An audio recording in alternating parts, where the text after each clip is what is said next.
Bay Area Brawler, Skyler Greenberg, and your Colonial Champion, Sean McCourt.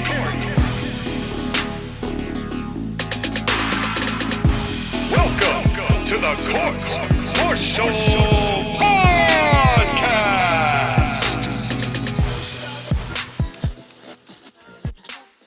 Ladies and gentlemen, welcome to the Court-Martail Podcast, simulcast with the Totally Awesome Podcast. So fantastic, you won't tap out, but we might. But that's just the way things have gone recently. But WrestleMania 39, Night 1 on the horizon. Skyler in note form. We don't have an intro for him, but we love him regardless. It is going to be a halibut, a Halliburton, and a hootenanny of a show here today. And as your Colonial Champion, Sean McCarty, I am so excited to actually have a WrestleMania that I am excited to talk about for the first time in forever. Do not cue that music. We do not have the copyright, but screw the diz of knees. And speaking of people who have knees, how you doing today, JoshAgeddon?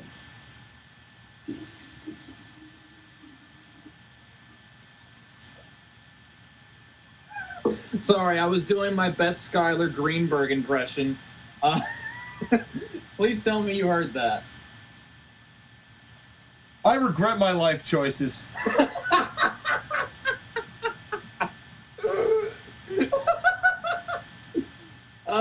So a little bit of context. Yeah, welcome to the Totally Awesome Podcast. So was that even you peeing, or was that just you pouring water into the toilet like a dork? That was me pouring water into the toilet like a dork. Boo! Boo! Never break kayfabe. Come on, JoshAgeddon. Just nobody would have known if I just asked and you were like, "Yep, nope, me peeing." Nobody would have questioned it. We would have just moved on. Man, but for those of you that need context, I'm a married man.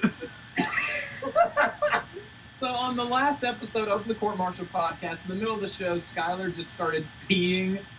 He sure did. Play audio. Well, I don't know if Sean is going to do it. I'm going to put an audio of that right here because it was fucking hilarious. This is Skyler making pee noises. Yes. Now I'm going to move to a different location because I'm literally in my fiance's bathroom. Amazing. So while he's traversing, allow me to begin the festivities of this afternoon/evening by first getting the overview of WrestleMania Night 1 from Skyler himself. We're going to let him lead this off. The man of the hour, the man with the power, too sweet to be sour, the Bay Area Brawler, Skyler Greenberg in Grammer Notes form. How you doing? He is the Bay Area Brawler, Skyler Greenberg, at your service. Hello, boys, girls, and every gender under the rainbow. Oh, boy.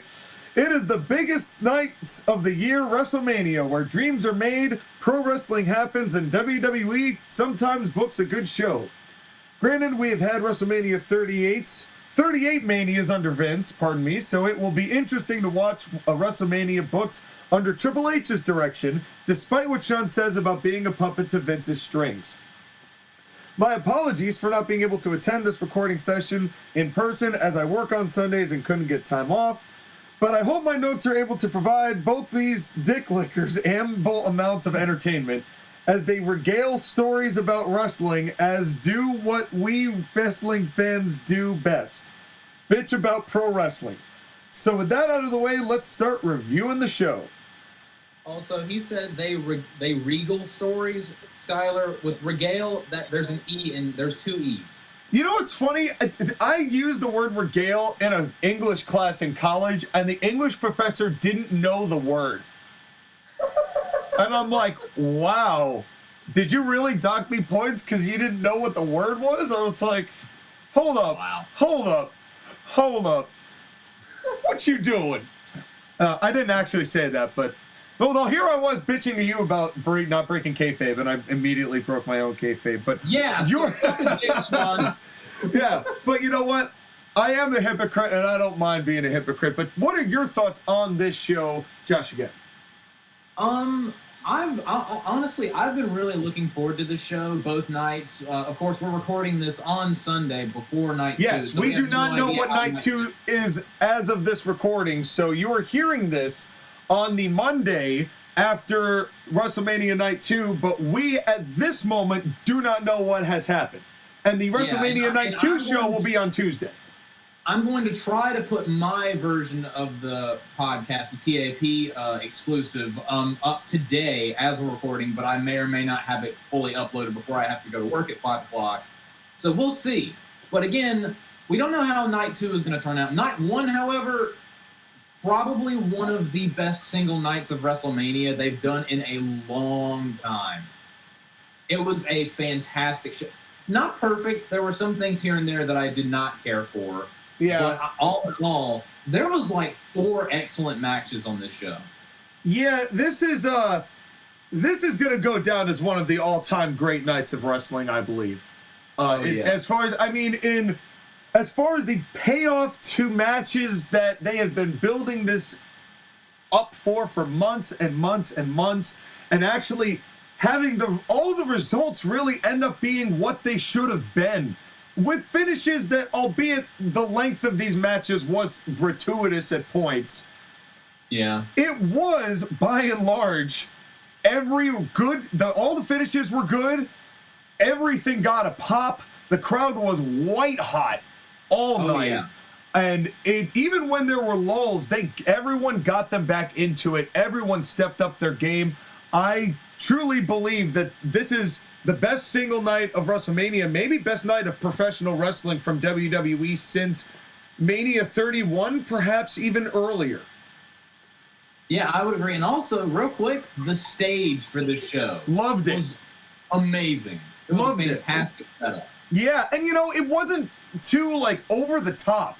It was over the top, but it wasn't, as over the top as some of these other arenas have looked like and been designed like, and they're all cool, right? It's WrestleMania, but this didn't bring so much attention to what the arena was as it did to the talent that was on it, which is not necessarily the case all the time. And even the entrances that they did, they were cool and they were silly. There was some real silliness on this show, but as I've said, badass silly. Yeah. Badass silly is still acceptable in my book. For if you're gonna go sports entertainment, be badass silly. Oh yeah, right. Badass silly is acceptable. Yeah. Well, let's get into this thing. We open this show before we get to the match with our hosts for this evening. Wait, real quick before you get to that. My first thing that I did not like. Am I the only person that hates Kevin Hart? I have no opinion on Kevin Hart one way or another. I truly don't care. I mean, he's fine. I don't think he's the funniest dude on the planet, but he's fine. Oh, and real quick, another funny thing. Speaking of my job, I work at Pizza Hut, so I actually had to wait for the replay of this to turn on at 5 minutes before 1 o'clock a.m. Oh, so that means the second match you sponsored then, because your boys won it. Absolutely. Nobody out-wrestles the Hut. Unless you're Nick Gage. But he just slices the Hut. Yeah. But while I was delivering, and I turned all my social media off because I did not want any spoilers. And we tried. I really tried not to give any spoilers either. Yeah. I was doing more vagaries about the overall feeling and atmosphere, more so than any. Not sure vagity is a word. My favorite Super Saiyan, vagity. All right, vagity moo. And, but yeah, as soon as WrestleMania started, one of my pizza orders was the guy opened the door and he was wearing an NWO shirt. And I was like, oh God, he's watching WrestleMania. So I was handing him the pizza and trying not to watch the TV. But then he was like, I got to go get the money. So he had to go into his back room to get the money. And there was this huge TV. And it was the end of the John Cena Austin Theory match. And I was like, no, I don't want to know. And his wife was wearing a Kenny Omega shirt, and she was like, he likes wrestling. I just kind of watch it with him, and I don't know what's happening. Yeah, that's why you're wearing a Kenny Omega shirt. Yeah. Well, that if you had the balls, that line wrote itself. Yeah. But then again, you don't necessarily. I got out of there as quick as I could. Yeah, you don't necessarily have the same venom for Kenny Omega as some other people in our circle. Yeah, I'm still, even though he has been up to some shenanigans, I guess we could just leave it at that. I'm still somewhat of a fan of his. He's good in flashes. Yeah. In flashes, but it's just flashes at this point. Yeah, he gives Dave Meltzer hot flashes. Fucking Dave Meltzer. Dave needs to take some time away from the internet, man. I know. He really does. I mean, I don't want to get into the news without Skyler being here, but like this whole drama with CM Punk. So CM Punk and Dave Meltzer had this big back and forth on Twitter/Instagram, and then the Instagram thing from Punk got deleted. And then Dave Meltzer made a fake ass apology where it was like, I shouldn't have done that. Nope, I shouldn't have done that. Nope, I didn't mean to do that. I shouldn't have done that. I said things, and in hindsight, things shouldn't have happened, and I shouldn't have done that. And that shouldn't have done that. It wasn't really an apology. It was just, him taking a bajillion and a half words to say nothing really. Two things. One, the fact that we have a wrestler and someone else feuding over Twitter and Instagram is just both sad and hilarious in the state of the business today. Yeah. Two, Dave Meltzer is the human equivalent of trying to get as many words in on a Microsoft Word document to turn in for your English class to meet the character count so you can get a good grade. When there's a certain number of words you're supposed to have, but you can't think of anything, so you just type the word a bunch of times. That's Dave Meltzer. The man is nothing but run-on sentences and sentence fragments. I cannot listen to this man speak. I mean, it kind of makes sense if you look at his office and see all the thousands of pieces of paper on the floor. I'm like, yeah, he probably needs every square inch. This dude's probably using .02 margins. We call Justin Roberts Glitchbot. Dave Meltzer is Glitchbot. How many ink cartridges does this man burn a year?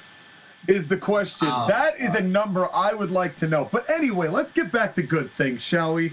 Oh, wait, no, we're not there yet. We're at The Miz. Yeah. So, all right, so right off the bat, with two bad feet, first Kevin Hart and now The Miz. I don't really have an opinion on Snoop Dogg. But we were like, Kevin Hart, and I was like, not off to a good start. The Miz, really not off to a good start. I mean, for what it's worth, if you're going to have Miz on the show, this is the way you use him. I feel bad because I do think that there is just potential with what Miz was, but he's one of those guys that just, he never was meant to be in that position, or it's just been the way that he's been used as this guy. And Snoop, I thought, was funnier later. He was just kind of being like, all right, chill, cool. And it's like, this is going to be fun, right? And he did the hype, and I guess it was fine. But I will say this. I would rather The Miz do this than have a match. Yeah, well, beyond the 3-minute one he had with Pat McAfee later on, not to jump ahead too far, but yeah. I have to say, ironically enough, at this moment in my notes, right after this segment ended, and this is really funny that I said this, I wrote down, that lacked Titus O'Neil. Little did I know that my prayer would be answered. I swear to God, they watch our shows. They must.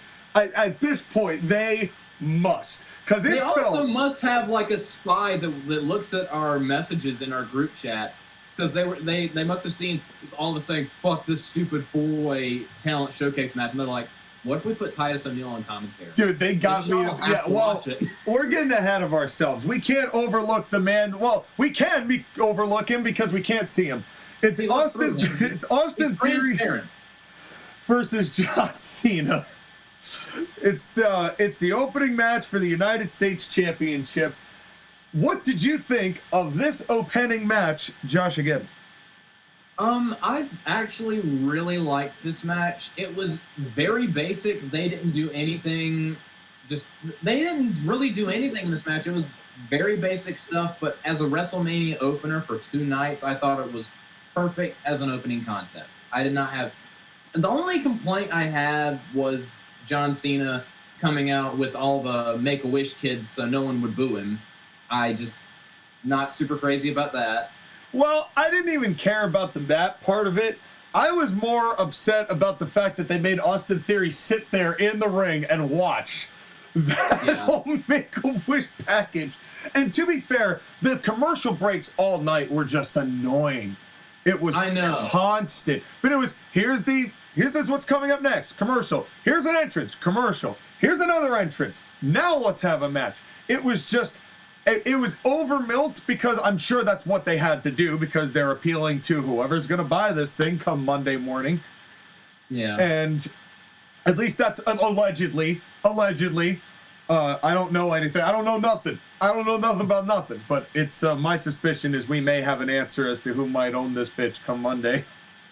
Also, real quick, another observation. You know how, and possibly tomorrow night, well, tonight when we watch WrestleMania Night 2, you know how you always take notice of Roman Reigns and his red underwear? Will he be wearing a different color?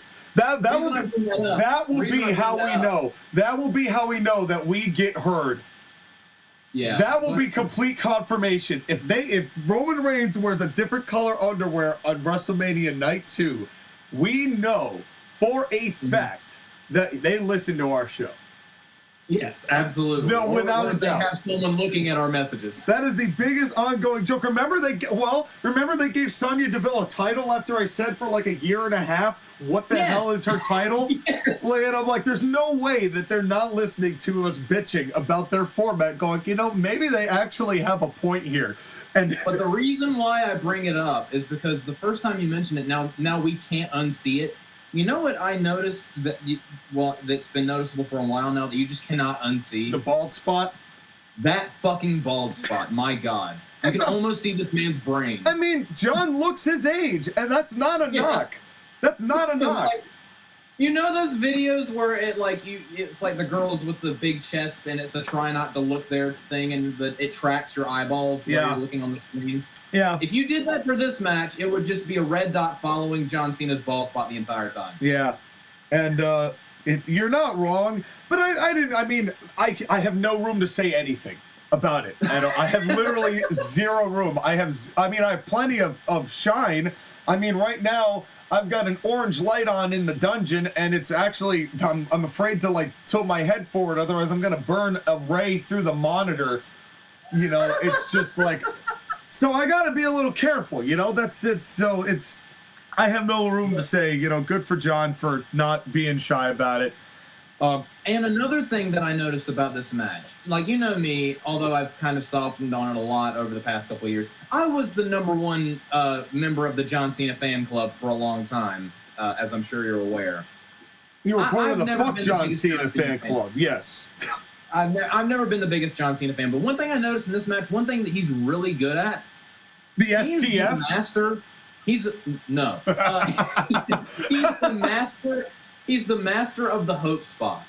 Yes. No one does it quite like he does. Yes. It's because he has the yell and the struggling to get someone into a position for he's about to mount a comeback or he's about to hit this move, and the crowd just goes apeshit for it, and then he goes back into the heat. No one can do a hope spot quite like John Cena can. Yeah, and the fans were really were into John Cena in this match. It was because, and also, I do think that a lot of what Austin Theory did was rather unorthodox stuff, albeit repetitive. But for example, I loved the ear bite spot where he went over and just bit John's ear, and John's like, hey, really getting that's a dirty heel type of deal. And I did not know that Austin Theory is a southpaw, a man of my equal, because southpaws are better. But that makes me like Austin Theory even better now. And I really enjoyed this match. I agree with you that it was basic, but I think that that's exactly what this match needed to be. It was a tone setter. It was a tone setter. It was this is, ground level. Now, you're going to see some pretty intense things from here on out from a number of different people, but this is our ground. This is where we're starting. And we're going to get better from here. And I will say Triple H built this show perfectly. Every match was in the place it should have been. Exactly. And one thing real quick before we continue. AEW wishes that it could be like this. Those shows are so misbooked and everything's so out of order and just weird. watching Revolution and then watching this is like watching like different species trying to book wrestling. This is the Dark Knight versus Batman and Robin. That is a perfect comparison. And I love Batman and Robin more than I love AEW. But that's basically I actually do, because I love the cheesiness of it. It's just the right amount of suck for me to be like, okay, how can you not like? There is a charm to this. I would not describe AEW as a cool party. No, definitely not. And they do not have a nice day. They certainly don't. But in any case, back to the good show. The other thing, I like how Michael Cole brought up that JBL used to say, it's Big Match John Maggle. That did make me laugh. I mean, Cole was hit or miss on the night, and he was getting exhausted as the night went on. He's like, 1, 2, kick. Because he lost his mind during the Dominik Rey Mysterio match, and that was like halfway through the show. Yeah, which he should have. And good on Corey, too. He was not insufferable either. I think having those two on the complete night was the right decision. I hope to God they're also on tonight. After they get Michael Cole that oxygen tank. Could you imagine if they have the commentary team of Kevin Patrick and Wade Barrett for night 2? That'd be something. The night 2, for some reason, has a weird UK flavor all of a sudden. Yeah, that's right. Well, but in this matchup, the next thing I wrote was, how could that STF possibly have gotten worse? That was the first one. And here's what I think happened here. I think John was trying to half get this on, and Theory was supposed to grab John's hands somewhat before he actually did, and Theory was selling instead of trying to like pry the hands off. So there was this weird moment where John looked like he was like sleeping, and Theory was just looking like he was in pain, and then he goes, oh shit, and starts like wrenching the hands. I think Theory just sold that incorrectly. It's a very small miscommunication. I don't think that was his fault. But then the STF later, I was saying, how could that STF possibly get worse? And then the next thing I wrote was, I stand corrected. The second one was somehow worse. Some things never change with Mr. John. Yeah, some things never change, gang, with this permanent man. And he is the master of thugonomics. That's right. He's the doctor of thugonomics. He's not the master of thugonomics. He's just like healing people with his rep. Yeah. Hence all the Make-A-Wishes. And Jesus. Yeah. Walks in that one kid that was yelling, that one emo-looking kid that was like, hi, Lily. I want him to lock that kid in the SDF. Could you imagine if John Cena's Make-A-Wishes were kids just getting to him to go over there and like cut a rap about like staying in school and y'all gonna be okay, y'all having a good time, and he literally just freestyles for all the children? That'd be something. And draw within the lines and don't eat the crayons. But speaking of noises coming out of John's mouth, okay, that was too much. It's okay. Oh, this is just match 1. We're just like they're setting the tone. We're setting the tone. We set the tone with me pouring water into my fiance's toilet for a gag, and then breaking kayfabe immediately after, and then me doing the same. Yeah. Well, speaking of, actually, this is a good segue into this. One of the complaints I had all night, and this is not necessarily Kevin. I mean, it is Kevin Dunn's fault, but it's not Kevin Dunn's fault because it's hard to switch on and off like immediately when things are supposed to happen. But there were times all night that we heard spots getting called because they have those mic cameras up, on the ring mics up so loud. And it was nobody's fault. It was not John's fault, although John is known for screaming his spots. Yeah, I will say I didn't notice a lot of it on the show myself, except for the main event. There was a part where Kevin Owens was talking really loudly to one of the Usos, but we'll get to that. Yeah, it happened a few times all night, but I don't even. It's of all the things that Kevin Dunn has messed up over the years, I'm not gonna blame him for that one. That's hard to time perfectly with what people are doing in the heat of the moment. It's not like Kevin Dunn is sitting there knowing exactly what everyone's doing at the exact same time. There's no way he's got all that knowledge. Yeah, it's not like he just zoomed in on Jon Moxley gigging. All in all, Kevin Dunn was kind of on his best behavior on this night too. And then the whole production team, I do have to give credit to them because the packages were tremendous all night. Yeah. There was no exhausting and just nauseating camera cuts where it was like it was threatening to give you a seizure. Yeah, everyone was cooking all night. So I seriously, firm handshakes to the production team. I never thought I'd say that. I genuinely didn't.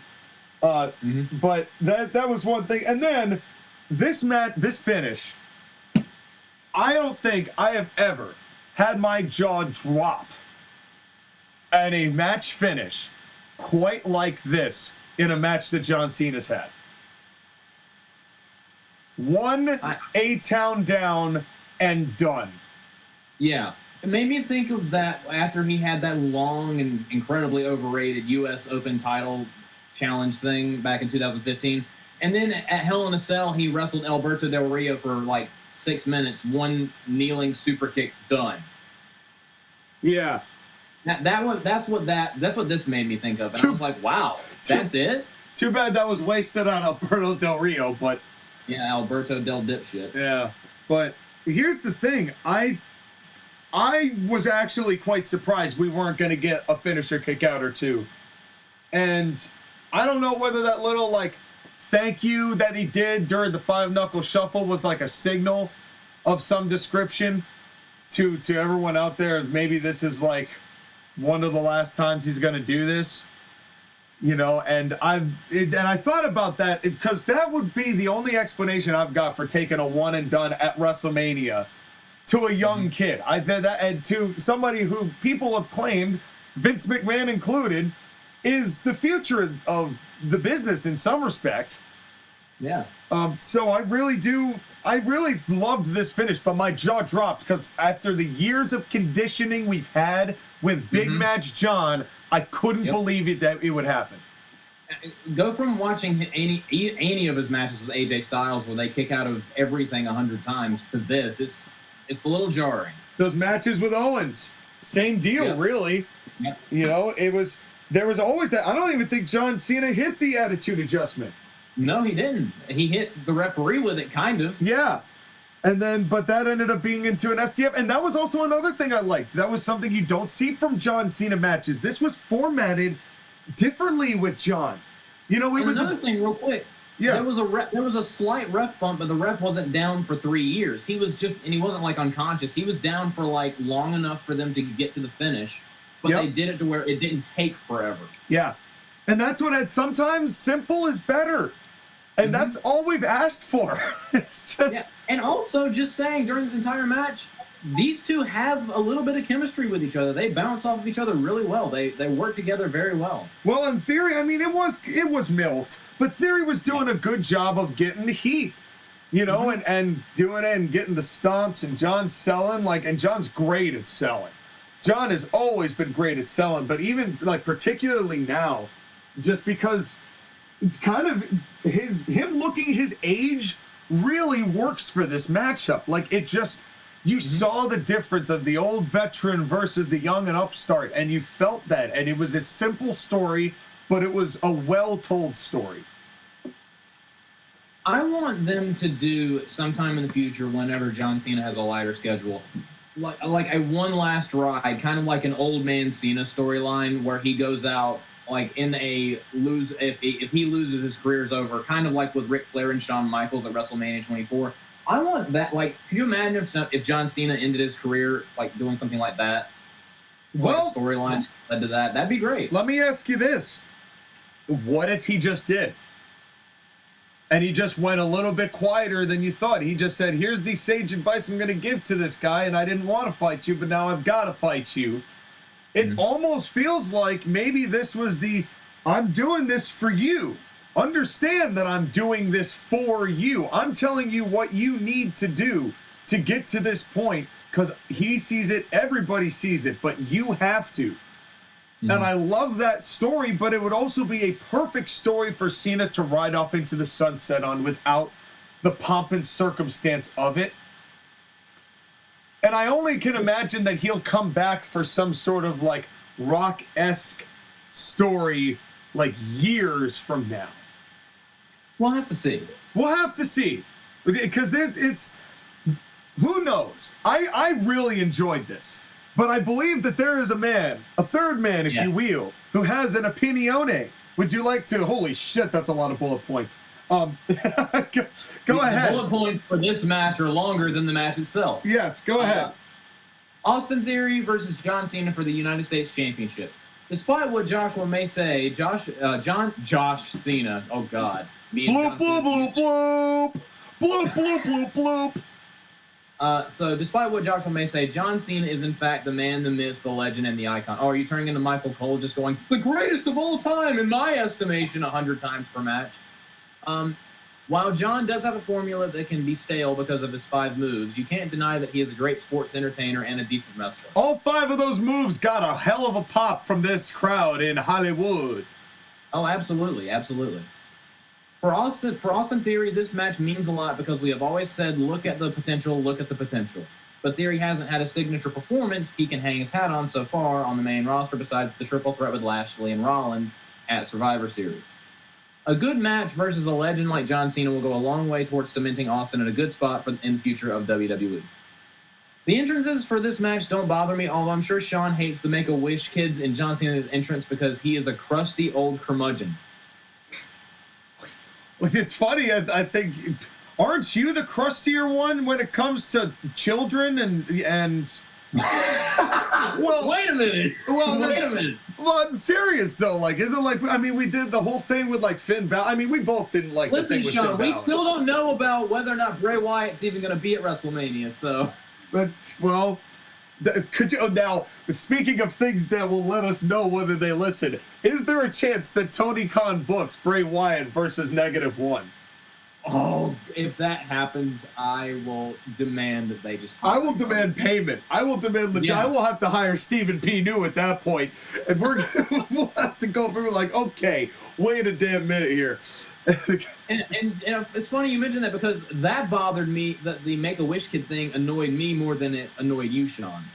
I mean, it's something they should be proud of. I mean, it helps John Cena look as babyface as John Cena is going to look. Yeah. You know, that's their whole line of reasoning, and John's whole line of reasoning is that he never turned because that was more important. So if you're going to do it, talk about it. You know, that's the way you present it. For I had no problem with that. And also, if I were a Make-A-Wish kid and I got to be on stage at WrestleMania in the opening match of WrestleMania with my hero John Cena, dude, that would be a big deal. That's a hell of a wish to get granted, to be, in all fairness. If I were were I that kid, I have no problem with that. I mean, I understand it's like why it would irk people because it's like, I hate to quote Cole, but vintage John Cena, but it's, I have no, at this stage in John's career, and of all the things that we've seen hokey done with John when it comes to WrestleMania entrances, this was wholesome. I'm not going to knock wholesome. Yeah, it was kind of just it's a little bit of pandering, but it was fine, and it was good for those kids. Even the one that kept saying, "Hey Lily, hey Austin." They've done far worse pandering things in their lives. I mean, I think about the Finn Balor one, and that one bothered me more. There's a few of them that bothered me more than this one. This was fine. It worked, and also it made it work better that Austin Theory got the win over the Make-A-Wish kid. Maybe Austin Theory's wish was made here in this matchup. Howdy. This next bullet point, I feel like Skyler might have typed this with his nose. It's not fair, not good of a wrestler Austin Theory is at his current age. I feel like he's trying to say it's not fair that he's as good as he is at his current age, but. Grammer Notes Skyler, ladies and gentlemen. That's right. That's how he got his gimmick. He types like Coney. He types like Tony. He types like you speak. Yeah. He types like I speak in Tony Khan books, erratically and seizure-inducingly. This match also showed why it was the right choice to take Money in the Bank off of him. While Theory is good, he isn't quite ready for the main event. This match was good, however, a lot of protection happened for Cena, including that ref bump. Theory tapping with no ref, and the low blow. While not necessarily a knock on Theory, it does kind of prove he isn't on Cena's level. It won't matter since Austin Theory will crow over the win, and he needed this to cement himself as a solid mid-card heel champion with world title potential, but it's very clear Austin Theory will need more time before a world title run. But that's okay, give Austin Theory the win and build him up with the U.S. title. For all we know, this may be one of the last times we see John Cena in a ring. So as annoying as it sounds and knowing he will never hear this, I just want to say thank you, John, for being there in my life and being an inspiration as a young man and young adult. Go out there, Cena, and prove all the haters wrong. Joshua biting his tongue as I can tell. See, here's the thing. Oh, that's so sweet, Skyler. See, here's the thing, Skyler. John Cena might just hear you. We don't quite know yet. The jury's still out on whether there's some correspondence going on.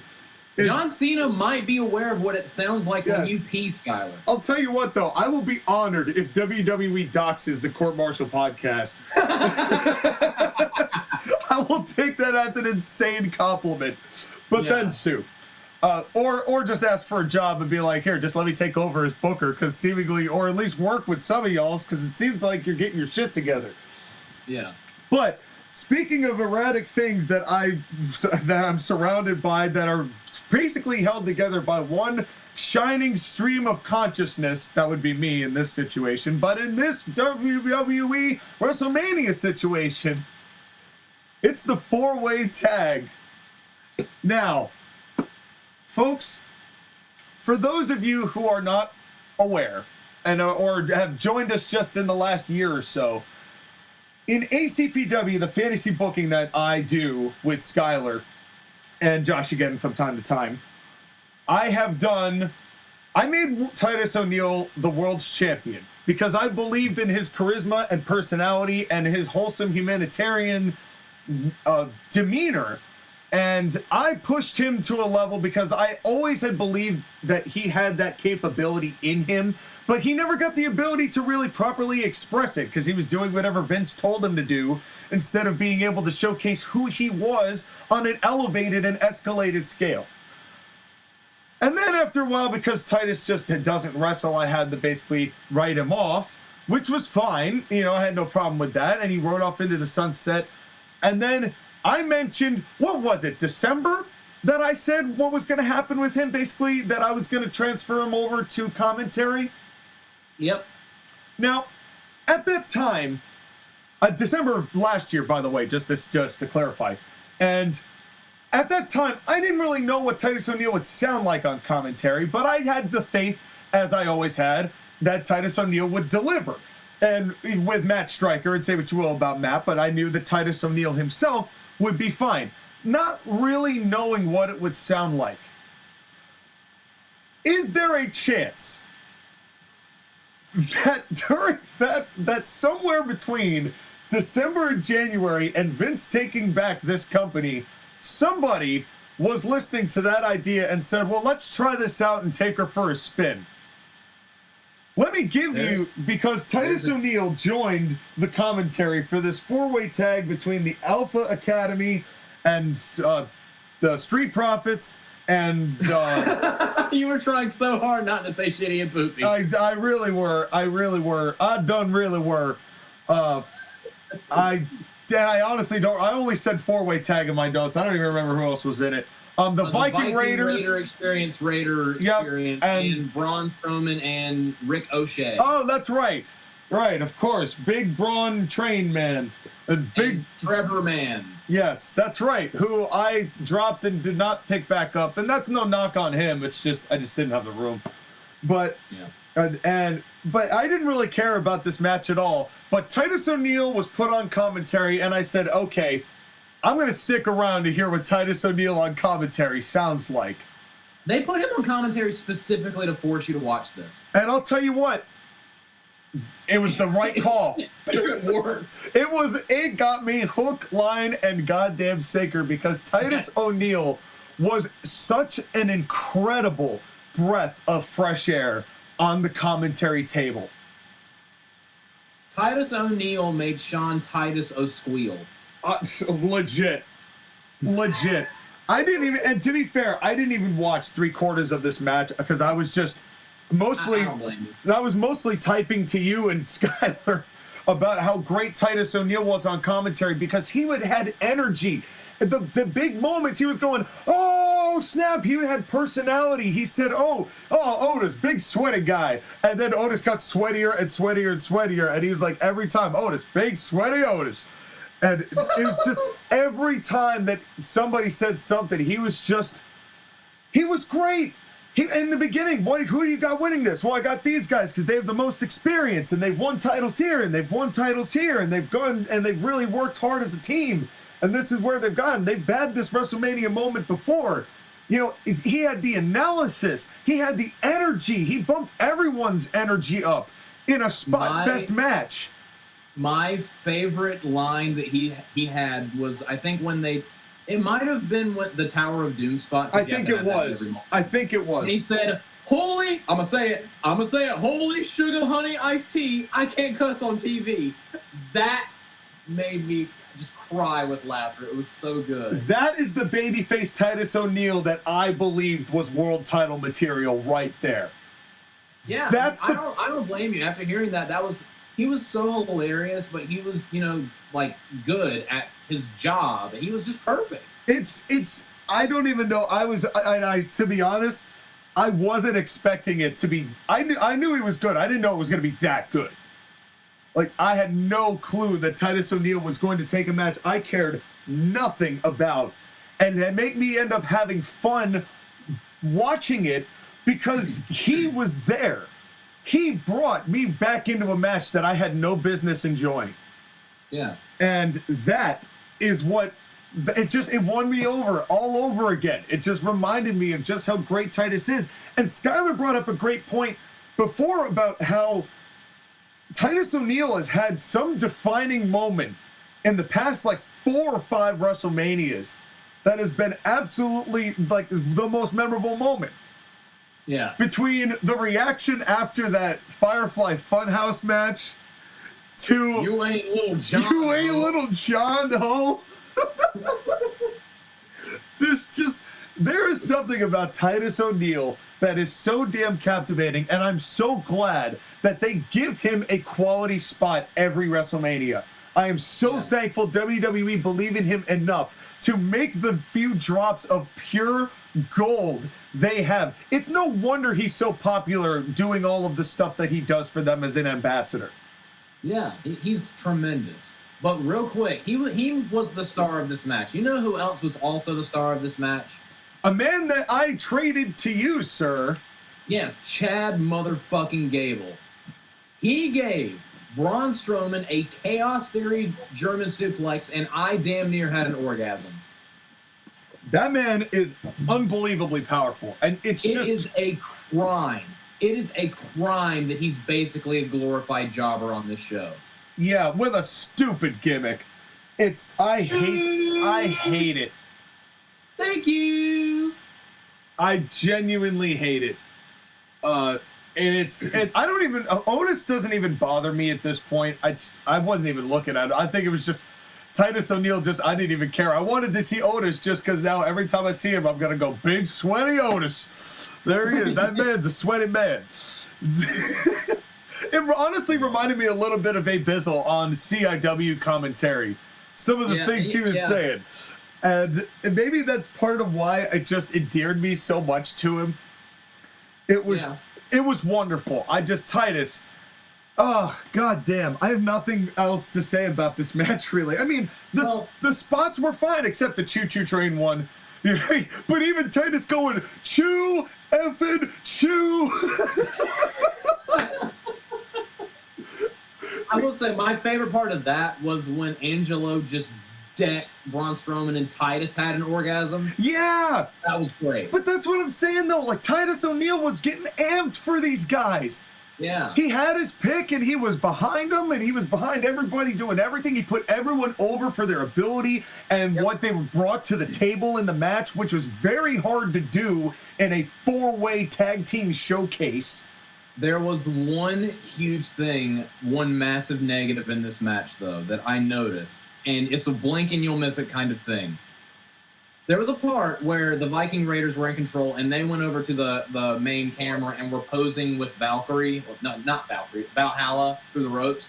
Yeah. They go to a picture-in-picture, and then they go and turn around and go to the right side of the ring. But then they remember, oh, wait a second. Braun is supposed to sneak up on us. So they go back over to Valhalla again. I missed that. And I was like, oh. I totally missed it. Picture, but I still caught it, and it was so just phony, and they forgot that they were supposed to do that spot. I think I must have been typing in the group chat at that point because I was listening. Blink and you'll miss it thing, and I was like, oh, fuck, guys. But you know what? The crowd didn't even seem to give a shit because they didn't care. It was over. I mean, especially later on. I mean, the first part of it, they're like, meh. But the further it went and the longer it went, and honestly, it wasn't even paced that badly, to tell you the truth. It wasn't like everything was rushed. More and more insane. This wasn't like, if you're looking for logic in a tag team match, this is not the match for you. It was a chaotic spot fest. Yeah, if you want a quality tag match, trust me, that's coming. Yes. But this was one of those matches that, given WWE's track record, would not make you interested or excited in what was taking place.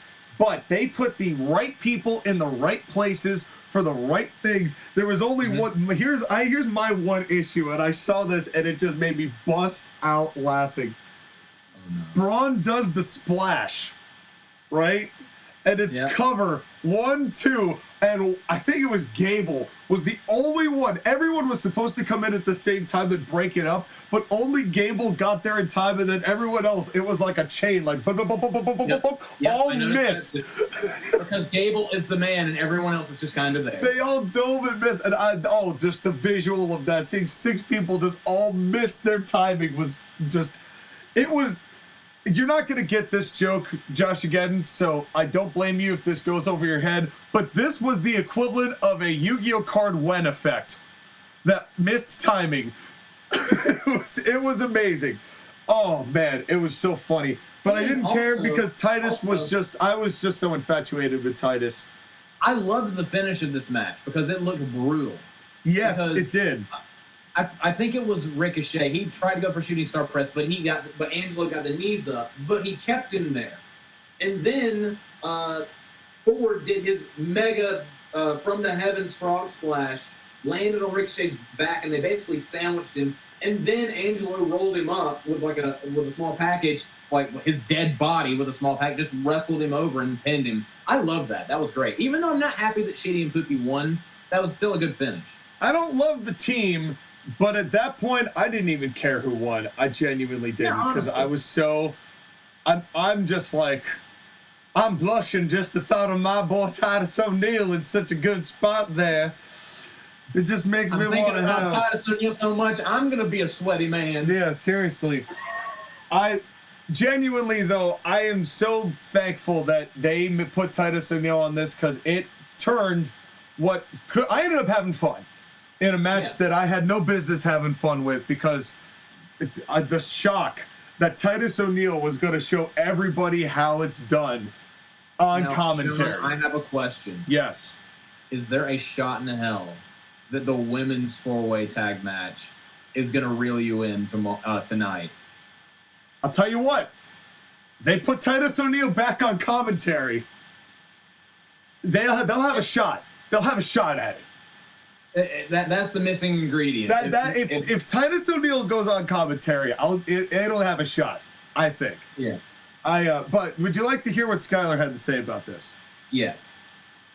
I think he probably skipped this. While Sean may love Titus O'Neil with the burning passion of 1,000 suns, I do not and felt no inclination to watch what I knew was going to be a series of spots after another and said, nope, I've got better things to do.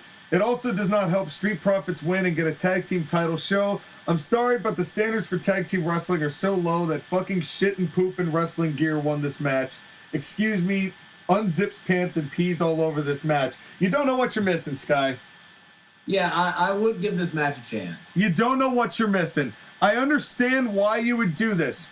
Because, like we were saying, we're conditioned to expect certain things from WWE. This exceeded expectations by a country mile. Yeah. I would go back, Sky. I genuinely would, and give this a shot. Listen to what Titus O'Neil is. For no other reason. Was the night of both subverting expectations and also subverting expectations by going with what was logical. Yeah. And Skyler, just as a plea, do it for ACPW. Do it for the sake of hearing what he's going to sound like on my program. Do it for us. If you're not going to do it for WWE, do it for me. And anyway, now, and I also think it's kind of cruel that he did this and made me read this knowing that I am such a mark for Titus O'Neil, and then he's like, no, that's still not going to get to me. But that's okay, Sky. He knows that I'm the opposite of a mark for John Cena, so he did the same thing to me, too. It's okay. It's okay. We are all surprised. We're all surprised. Oh, yeah. But then we get here's a segment that I did not care for. Here comes Xavier Woods going ham in the up, down, down studio. Lives in a tutu. Jobbers are behind me. You want to see some stats? No? Here's the video game. Okay, let's go to the next match. This was so dumb. And for those people wondering why Xavier Woods is the only member of the New Day not to hold a world title, this is why. Yeah. He is the third of the New Day. Yeah. I think there could have, if circumstances had been different, I wouldn't have minded if, when they made Big E world champion, that if they had done a series of title defenses and Xavier Woods started off super happy for Big E, but then over the course of months got like more upset and angrier and angrier and angrier at the thought of like Big E won the world title, Kofi won the world title, and then there's me. And why is it that when is it my turn? Does it ever get to be my turn? And then you have Xavier Woods turn serious and heel and fight against Big E and maybe even win the belt from him. In another universe, this is where he didn't get squashed by Brock Lesnar and then crippled by Ridge Holland. But yeah, that ship has long sailed, I believe. Oh yeah, I wouldn't have even gone that far in any universe, because this is why I hate this man. He's so lame. He's so energetic about how lame he is. Just everything about Xavier Woods is just lame. And Tyler Breeze was like, "Hi, I'm here. Hey." Tyler Breeze, a rare Tyler Breeze at WrestleMania sighting. You know, I do kind of miss Tyler Breeze as a single that was important in NXT, because he made a spinning heel kick finish actually like make sense. Yeah, he made it work. Yeah, it's like underrated is Tyler Breeze as an individual worker. But speaking of things that are, I don't know what you rate this. I know what Meltzer's going to rate it, but it wasn't in the Tokyo Dome. So he's going to knock a couple stars off of it. But I am going to make the claim that this match is a dark horse for match of the year. And definitely, I think, was my favorite match of the night. Logan Paul versus Seth Rollins. This match was insane. Speaking of things that had no business being this good. Like, I knew this was going to be good. I didn't know it was going to be this good. And with the people involved, it really shouldn't have been this good for how silly this was. Yeah. So, let's start with what you thought about Logan Paul's entrance. I mean, I thought it was, well, real quick, the video package before this. Solid. Was amazing. Yeah. Another thing AEW wishes they could do. The AEW's video packages before their matches suck. This is how you do it. This whole show was a proper teabagging to AEW. Yes, and I'm here for all of it. Triple H's balls are firmly nestled in the cradled bird's nest of Tony Khan's curly hair. Yeah. And I hope that night 2 is more of the same. But the entrance for Logan Paul, I thought was fine. I liked how he almost had like a superhero landing. What got me was not Logan Paul's entrance. Seth Rollins, this outfit, he literally came out dressed like a vagina. Okay, before we get to that, do you know how much this Prime Energy bottle thing with Logan Paul made me laugh? It was really wacky. It was the silliest thing. I loved the zip line. That was cool. And I loved Logan Paul going like, I got this for my birthday. Yeah, that was a good line. That was really funny. And he dropped it down, and then, you know, they knew the exact right time to cut that microphone off, though, of Logan Paul, if you noticed. Like, as soon as he landed, no more microphone. That was smart. Loved that. He got the talk some smack all the way down, be a bit of a dick and a, you know, a flexer, like which he is.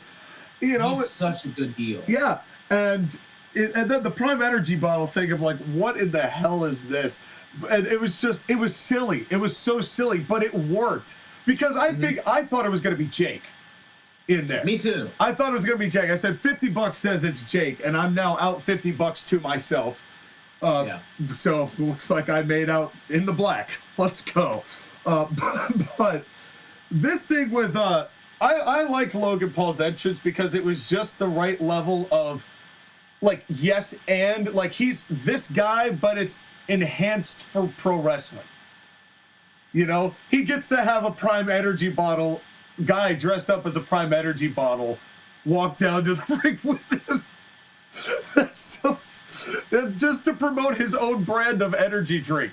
That's great. It's like that is the kind of and silly. It tied into the match later on in a very interesting way. That's the exact kind of silly that I want from WWE. If they're gonna go entertainment, this is how you do it. But then we get to Seth, and here's the thing. Orchestra thing I really thought was cool. It was cool, but nobody could time it right.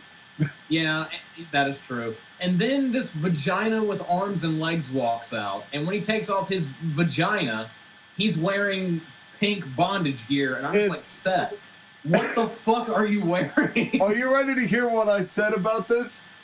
I'm scared.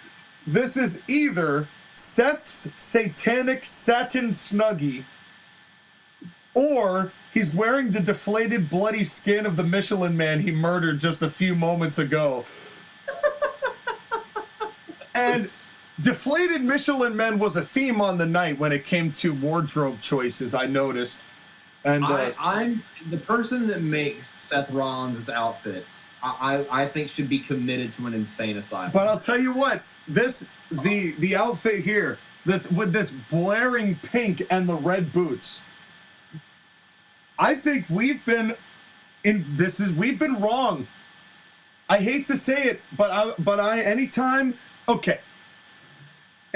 that I'm wrong, and I know that I'm wrong, I try to be open about it, right? I try to say, listen, I've been making statements about this guy for years, and now I have to retract those statements because I had misjudged this man in a serious way. And you know what I'm talking about, Joshua? We were wrong. We were wrong, and we have to come clean about it right here on the TAPCMP. Right here, we have to admit we're wrong because Seth Rollins is not Waluigi. He's Birdo. Meow, meow. Meow, meow. Oh, well, I would say he doesn't have a giant hole in the middle of his face, but his outfit was a giant vagina. The outfit was literally the exact shade of pink, and the exact shade, the boots were the exact shade of red as the bow. Oh my god. He's a big fan of Mario characters that just aren't Mario or Luigi or Chris Pratt. Yeah, it was, that was pretty wild. But it's just like when Cole, I think it was in the middle of I think it was right as they were about to begin the match, and they were talking about somebody's podcast, some sports podcast, and Cole, the name of the podcast, and hearing Cole say it was Cold as Balls, the podcast. No, I think it was Kevin Hart's podcast. Yeah, that was so jarring. I was like, man, that was a weird thing to hear Cole say. I know. But we did get a collar and elbow tie-up, which made it 2 out of 3 on the show. Mm-hmm. And this is another one. I heard Seth go, throw me out. And that was, again, because the camera mics in the... I do remember hearing that. I do remember hearing that. But I'll tell you what. Logan Paul's still green. You could tell. But Seth is a goddamn miracle worker. He is so good at bringing out the best out of people. it's almost like he's the hybrid of Brett and Shawn. Because he does he does the high flying of Shawn, sometimes too much. You know, he goes a little bit one over the top. But when he goes down to actually how he constructs matches and where he puts things with anyone, he can get a good match out of anybody. Yeah. And this has been proven over the years. It's just he's had certain levels of popularity because the amount we're willing to tolerate his tone or whatever way his gimmick that he is putting in varies. But imagine, remember last year, he got a lot out of Riddle from that segment that they did and the fight pit. And again, that match didn't really have to be that good, and it was better than it had any right to be. He did it with Dominik when Dominik was way greener than he is now. His trilogy with Cody. Yeah. That triple threat match that he had with Miz and Finn that we critiqued the entrance of earlier. Yeah, that was that was one of the best matches of that WrestleMania. And that match with Brock and John Cena that he was also a part of that people fondly remember. The match that he had with The Miz at Backlash 2018, that god-awful show, that was the one bright spot on that show, mostly because of Seth Rollins. Yeah, for the Intercontinental title. We don't respect Seth the way that we should. Genuinely, I agree. The man is fantastic. He knows what he's doing. And I think that's another thing that I'm also openly admitting I'm wrong about, because I've been critical about Seth because of the whole like, hey, it just doesn't do it for me. But that's also just that over-the-top format that they do. You know, it's like, I'm not necessarily saying it's his fault. It's just, I respect Seth Rollins for how good he truly is at getting proper wrestling matches out of people that you would not expect would look so good, even in beating that person. Now, one thing I will point out about Logan Paul that just makes me laugh every time he does it. Every time he does the buckshot lariat, it looks better and better and better. And like the one that he did at Elimination Chamber was fantastic. Yeah. This one was better than that one. And every single one that he's ever done has all looked better than Hangman Page's. Well, because Logan Paul seems to take advice from people. Yeah. At least when it comes to wrestling, because it seems that he is in fact getting better at doing what he's doing. My favorite move of his, though, that gut wrench suplex that he does, is a thing of beauty. Because it looks like he goes down with them and immediately transitions into a cover. It's a wrestling move. Yeah. I mean, that sounds silly for me to say that because it's a wrestling match, but... this is what we're saying. This is what is so different from what we normally get from WWE, what we've been accustomed to for the last almost 20 years. You could see the belly-to-belly suplex, the gut-wrench suplex that he threw in this match and that he throws in all of his matches. You could see that exact kind of move in like an Olympic wrestling match or an amateur wrestling match. It's so real looking. Yeah, and and also he's good with the strikes. I thought that Logan Paul's body punches looked better than any of Seth Rollins' punches on the night. Yeah. But his punches looked solid. They look like they actually do some damage. And that was, I didn't do a whole lot of writing down of notes here, mostly because I was enjoying myself. That's how you know. How you know. Like, this is the least amount of paper I think I've ever used on a WrestleMania because I was just enjoying what was going down. It's like, I loved that, like, Antonio Inoki nod with that, like, half octopus that he was doing, which is, like, a really unique submission. Mm-hmm. And, again, I like that he's trying. This dude is trying, and he is studying. You could tell. He takes this shit so seriously. Yeah, and it's a shame that somebody like Logan Paul has to come in and lap so many people. I know. On the pro wrestling show. It's like, yeah. But it was, but then Logan Paul, and I know I'm skipping a whole bunch, but then he does this insane vertical jump to get to the top rope and do that moonsault that he missed that looked like Kurt's. I almost came so many times on this show. When he did that, how is that even possible? That is insane athleticism. That is a lot. I mean, think about the people that we associate with doing that. Shelton Benjamin and Kurt Angle, basically. Mm-hmm. And think about what the track record of those individuals is. And like what their athleticism is known for. That is a insane box. Like, I'm glad that Corey Graves said it's a box jump. It was basically. And to keep your balance on that was I was impressive. He did a box jump and immediately into a huge backflip. Into a Kurt Angle moonsault. It looked, it was insanely good. I was like, holy Christ. If like one day, I don't know if I would make Logan Paul the world champion, but absolutely give him one of the mid-card belts. Absolutely. I think if we get a couple of years more experience at Austin Theory, we could have a good mid-card feud with those two. Oh, that'd be good. You know, I mean, I would have to imply that Austin Theory would end up being a babyface, but I think in a couple of years' time, probably could be.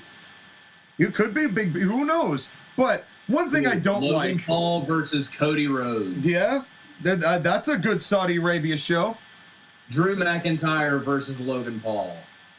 That would be interesting. That would be interesting. That would be very interesting. I don't know how that goes. I'd rather see Logan Paul versus Randy Orton first. Oh, that'd be good too. Yeah. Or Logan Paul versus AJ Styles. Because that would require less of Logan Paul, I think. You know, it's like that would, because he did a great job holding up his own for the high style, speed type of match that Seth Rollins likes. I'd like to see him in a little more slowly paced, you know, slog. You know, that isn't like, I'd like to see him in a slower Randy Orton style match, but there's a lot of places you can go with Logan Paul, and he's obviously bringing you business. Mm-hmm. And the only thing I don't like is the 3 tope spot that Seth does. I don't like it in the video games, and I don't like it when Seth does it. And I know that's one of his things, so I'm letting it slide for the sake of the match. It's just one of those deals. It's just a lot. But it's through the ropes, not over the ropes, so the old school Markishness in me, you know, was still satisfied. But then, can we talk about how good and how ahead of his time Logan Paul is at selling? Yep, he's really good at selling. Because Seth Rollins stomps on the hand of Logan Paul when they talked about the screw, and he sells it like his hand had been cut off. Mm-hmm. And it was tremendous. And that alone allowed the referee distractions so that the energy drink can hit Seth. And this is where I thought it was Jake, but in almost an equally surprising way, it was KSI, who I don't really care for either. That popped me. Because, real quick, like, I'm not a big fan of KSI. I know of him. Yeah. My little brother is a fan of KSI, because there was a couple months ago where we were just in the house. I was about to go to work, and he was watching a bunch of KSI's YouTube videos, and I was like, that dude seems interesting. He seems like a fun guy to watch. He's kind of cut from that same cloth as Logan and Jake Paul. You know, he's in that same kind of group where, like, they've done some shitty shit over the course of the time that their internet popularity has been around, because that's what the culture breeds. But it works for wrestling because that's a gimmick that you now have, you know? So when this happened in this next spot, I texted my brother about it, and he responded, "That's so insane, LMAO." And then I sent him video of it, and he loved it. Yeah, and I loved it too, because me too. He lined Seth up, and Logan Paul's gonna go up and do a splash off the top, and I knew where this spot was going. Like it was easy as butt. Again, it was one of those things you could see it coming from a mile away. Didn't matter. It's perfect. Didn't matter. And what makes it so perfect, Logan Paul. This happened because KSI was too busy holding up his phone and gloating. Meanwhile, Logan Paul was on the top rope drinking that energy drink and not paying attention. Yep. It all weaved together and made sense. And the energy drink cost Logan Paul in this match. Yeah, and Seth got out of the way, and KSI gets elbowed, and it killed him. Storytelling. It literally killed him. KSI killed since WrestleMania. I was gonna say killed since the internet. Yeah. Well. Anyway, he stayed there and sold, and that was it. He was just, and you know what? I do have to attribute, this was genius of WWE. Put KSI in a place where you do not need he could just literally hide in that bottle, so you never have to see whether he could sell using his face or not. Exactly. That was brilliant. Let him sell like he's legitimately dead, but you don't even have to see it. Facials aren't required beyond the first face reveal. That was really well done. It was so funny. It was silly, but then, we get a meh GTS.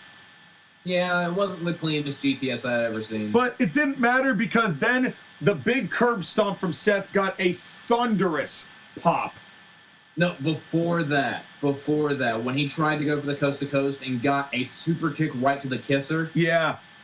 Again, I almost, there's only so many orgasms I can have before, I'm just, pumping out dirt and just wind. This show was killing me in the best way possible. Yeah, it was incredible. And then the big stomp that got the insane pop and woke everybody right back up. Well, everyone was into all of this. Mm-hmm. And the cover and just one stomp cover, it's over. Seth Rollins, Birdo with the win.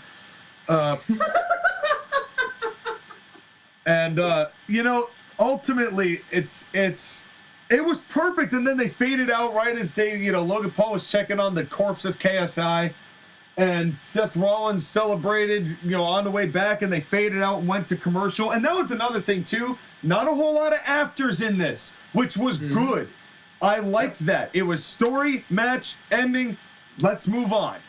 Well, you should do it, WrestleMania. Yep, it was great. And I will say, it stole the show here on night one. But that's such a high bar because there's so many good matches on this show. I know. During this match, I was thinking to myself, God, I love pro wrestling. And this is the first of many times tonight where a match would make me feel that way. And I say this was the match of the night, but I don't know whether this was the peak of the night. There are 4 matches that you could pick for a match of the night, and you wouldn't be wrong. Yeah. That's how you know. And but this is in a vacuum, what this single match was such a great piece of professional wrestling business. And this is just, if you're going to do a match like this with Logan Paul, this is the person you have him with, and this is how you do it. This is perfect. And it makes me excited to continue to use Logan Paul, even though I'm not going to be taking Seth Rollins, even though there was an offer on the table. Don't mean to break too much kayfabe there, folks, but there was an offer on the table. I did pour water into the toilet. And you did. Would you like to hear what Grammer Notes Sky has to say about this match? Absolutely. Lay it on me. All right. Logan Paul versus Seth Rollins. There are a few matches that will be vying for match of the night and possible match of the year contender status. This one gets there thanks to creativity and also uniqueness. To say Logan Paul and Seth Rollins knocked it out of the ballpark is an understatement. In all caps, what the fuck is Seth Rollins wearing? Has become so normal that you might as well trademark that on a shirt.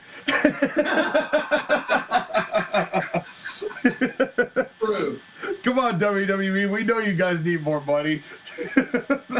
That's a good bit, Skyler. That was good. Logan Paul is so good at this, it's not even funny. And the fact that this is his 4th or 5th match in WWE is just amazing. The dude is doing things wrestlers in AEW wish they could do. Funny, this seems to be a theme for all of us, of just how much Triple H's balls, they're on each eye of Tony Khan's glasses. Yeah. We're going to be teabagging AEW all night. Yeah. Looks, moves with storytelling. Logan Paul was made to be a wrestling heel. Yeah, he is a natural at it. Yes, he is. But Seth Rollins also has to be given credit for what he's crafted. The man knows what to do in the ring and get the right reaction. We bemoan his Waluigi gimmick, which was now a Birdo gimmick, but underneath that is a man that can work. The KSI bit was a dunce for me, but it added to the match, and I won't argue with the pop the splashes got, so whatever. Seth winning is right, but I hope this isn't the end of Logan Paul. I know they've been talking about his contract expiring, but seriously, let Logan Paul wrestle more. Give me more Logan Paul. I don't see how they wouldn't continue to do that unless Logan Paul doesn't want to anymore. I don't see how they don't. They would be that it would be a mistake, honestly. Yeah. If he to let him go unless he doesn't want to do it anymore, which would also be a mistake. Logan Paul, please. That's a very beneficial relationship. Yes. To have. To everyone. To everybody. Yeah. And he's one of those few guys that, like, normally celebrity involvement, you're like, who knows? But this guy has earned, he's earned it. He's earned it. And this is a guy I did not like at all, and I have now become a fan of. Not for his body of work, but for his body of work specifically in WWE. It's been pretty much straight across the board quality. Mm-hmm. And Skyler just said that Logan Paul is doing stuff that people in AEW wish they could do.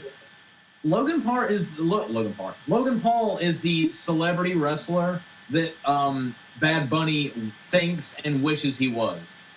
Yeah. Well, we'll get to him. Don't you worry. But we've got a 6-woman tag first. And this was the match that I had chosen to skip, but because of how great the rest of the night was, I went back and watched it this morning. Mm-hmm. And I didn't need to. I did because I wanted to see if it was going to also over-deliver, and it did not. It basically, it delivered for exactly what I expected it was going to be. So it's the fact that matching expectations is still a good thing. They weren't below expectations. It just matched my expectations. Yeah, it wasn't awful. Yeah, just given the standard of everything else on the night, you could feel a little quality difference in it. This was the weakest part of the show. Yeah. In-ring wise. And it's no knock to any woman involved. It also got the death spot. Yeah. After going on after Logan Paul and Seth, which gassed the crowd. Yeah. And they still got back into this, did the crowd. At points. But they were gassed. You could tell they were a bit gassed.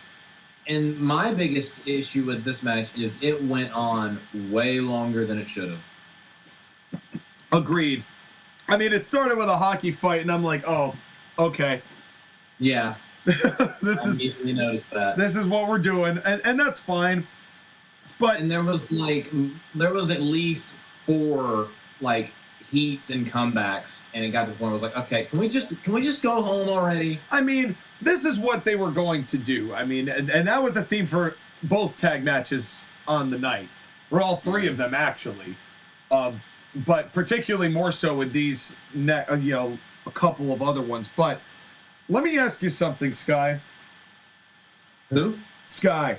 The Sky. EO Sky. Why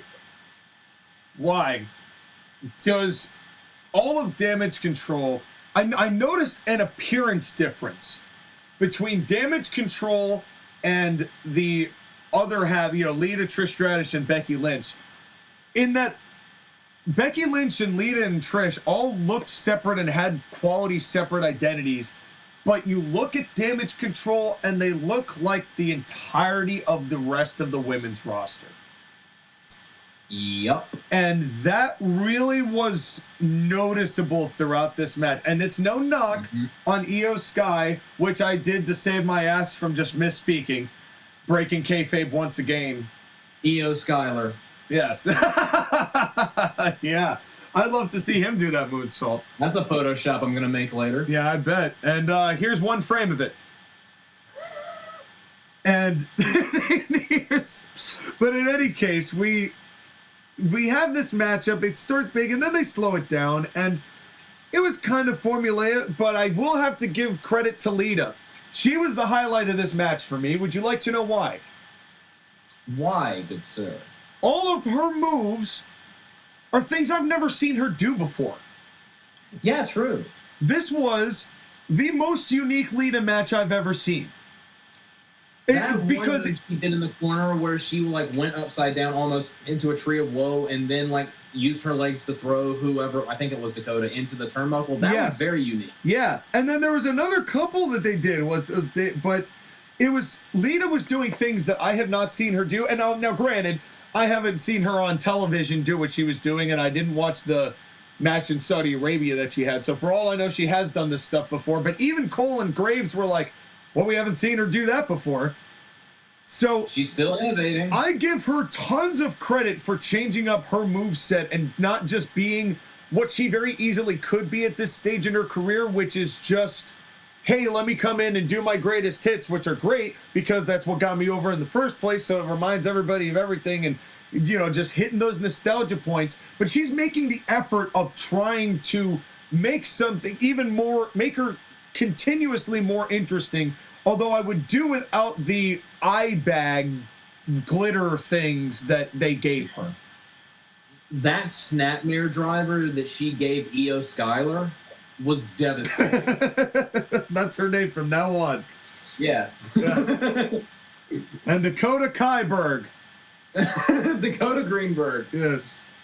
But I would say Bailey Greenberg, but I don't want to get Skyler's hopes up. The Bailey area brawler. Hey, I like that though. Yeah. But I don't think Skyler wants to brawl Bailey. Well, you should ask him. Hey, but in any case, Because they're saying, hey, we want some Bailey. This gets handed Bailey's Irish cream.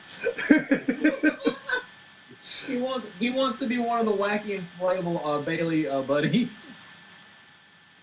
Oh man, there ain't no stopping us now. Skyler, this is what happens when you're not here. This is why Skyler needs so many mental health days. It's because of us. You know, he doesn't show up, we do this, and then he has to take like a week off of work just to process all the stuff we All say. the dumb shit that we come up with. But then we get, that was comeback number 1 was Lita. Then we're aiming for comeback number 2, but I have hold on, I need a little water to say the thing that happened next. Did you notice when Bailey and Io Skyler and Dakota Kaiberg all lined up in the ring and they did the 1, 2, 3? Mm-hmm. And they did the kick? Mm-hmm. You know what that was? I feel like that might have been a thing for the Young Bucks. BTE Trigger!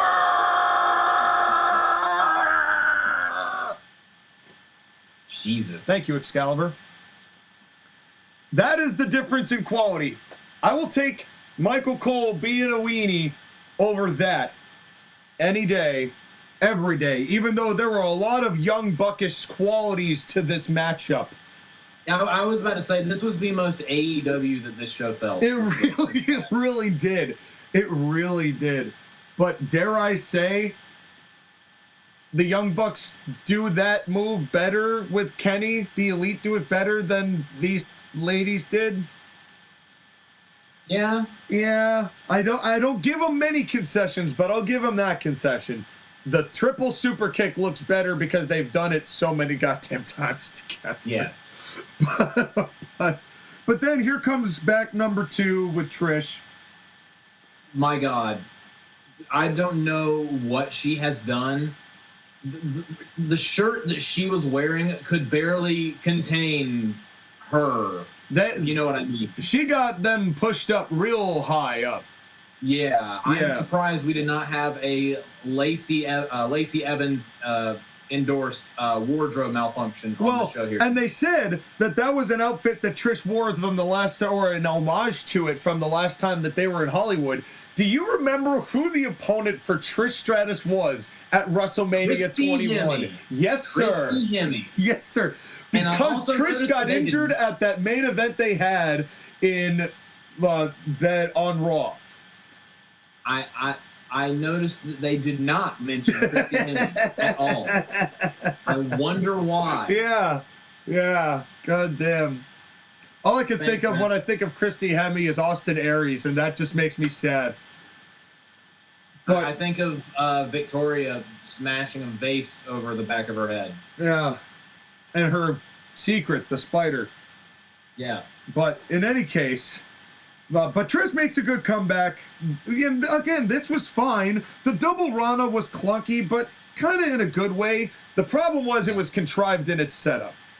when she tried to do the when she had one of them in the head, I think she had Io Skyler in the headlock to go for the Stratus. Yeah, and then Bayley came in specifically just to get the specific timing to get caught with the legs. My problem with that double takedown, it looked like she drilled Io Skyler into the canvas, and it was like a rough landing. I bet that hurt. She like landed on top of her too. Yeah, and I thought the leg drop that Becky did also looked equally as devastating. I had to go back a couple times to see that she didn't just like land square on Dakota Kai's chest, and she didn't. But she got close. Yeah. But in any case, it was fine. I will have to say I did like the assisted outside Stratusfaction spilling damage control out. I liked it too, although Bayley landed right on top of Io Skyler. He got a little bit of Dakota Kai, but just squashed Io Skyler. Yeah. And then, but I do have to say, Io Sky's moonsault was probably the best moonsault, other than Logan Paul's, but it was the best female moonsault of the night. We will get to another. We will get, yeah. This at least was like 100% accuracy. Mm-hmm. We'll get to CIW's accuracy later. And but I did have to say, then this started getting silly, kind of in the same way that I popped when everybody missed the timing on the count with Braun Strowman. Yep. This run-in of the count out at 9, where all 6 women ran in at the count of 9, made me laugh so hard. Only 2 of you, the legal participants, have to beat the count. That was the rest of you don't have to. It was so unnecessary. It was so unnecessary, but it did make me laugh. And but then after all of that, here comes Young Bucks logic. Everybody tags in, and they all do another Mexican standoff. Yeah. And then I'm gonna hit my big move. I'm gonna hit my big move. I'm gonna hit my big move. Repeat. Yeah, and that was the thing. I mean, you knew that was how this was gonna go. But then Lita and Trish are literally just sitting there as Bayley is taking forever to launch up this second rope Bayley to belly. Both of them had ample time to go over there and go, "Hey, don't do that to our partner."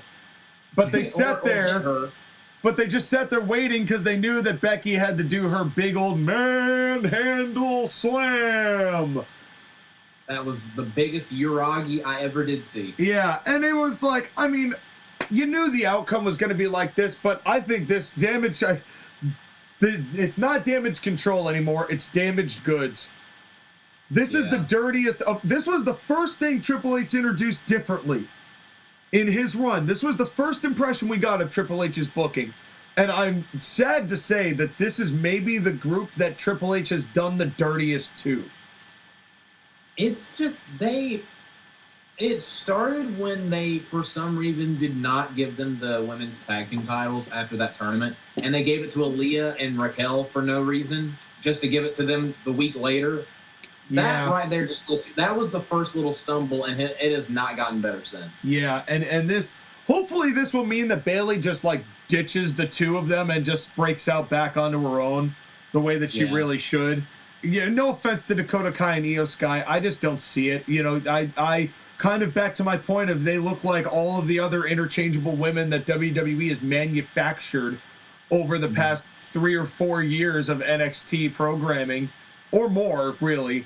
But even on NXT, Dakota Kai never really had much of a personality. I mean, there's a reason that was one of the first people to be brought back. Right, that was the let's rehab this person. They were called Damage Control for that reason. And then, they did nothing with them. You know, here we are. Yeah. So it's just a shame. This was really the only blemish, if you can call it that, on the 9. And I mean, it got. It wasn't bad. It wasn't bad. It was just what we expected. It's just, it was the most AEW thing I saw. It was definitely good I skipped this on the night of watching it because it allowed me to keep my attention for the rest of the show. Yeah. So a good skip. If this match was 1/3 as long as it was, it would have been much better. Yeah, but everybody had to get their shit in, unfortunately, and that's how it goes. Do you want to hear what Skyler had to say about this matchup? Well, I do, but I'm gonna actually show Skyler how this is done. I'm gonna go pee. I'm gonna be back in a minute, and then we will continue this. Meanwhile, JoshAgeddon, why don't you tell the people in TAW what is going on come the next couple months of your programming? Make some sort of plug out of it. I trust you. All right, I'm also gonna plug the King of the Spring. Please do. Have fun peeing. So, ladies and gentlemen, while Sean is taking a piss break, you're not going to hear it because this isn't the Court-Martail podcast, but basically, Sean McCarty over on Colonial Impact Wrestling, even though we did our feud, which is concluded, we're all cool now. Starting the King of the Spring, it's a huge tournament that's going to end with the winner basically getting Money in the Bank. And there's actually going to be a bracket. There's going to be a challenge bracket that I'm going to put in the description. Go make your predictions. I'm going to make mine as soon as we're done with this. And it's going to go, I think, through June or July. It's going to be a long tournament, and Sean basically has a bunch of stuff going up. As far as TAW is concerned, coming up soon is going to be TAW Armageddon, the pre-show, and then the TAW Armageddon pay-per-view event.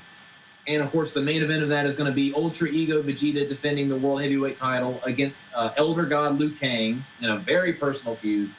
We also have another thing that's going to be happening. We're going to be doing Night 2 of WrestleMania.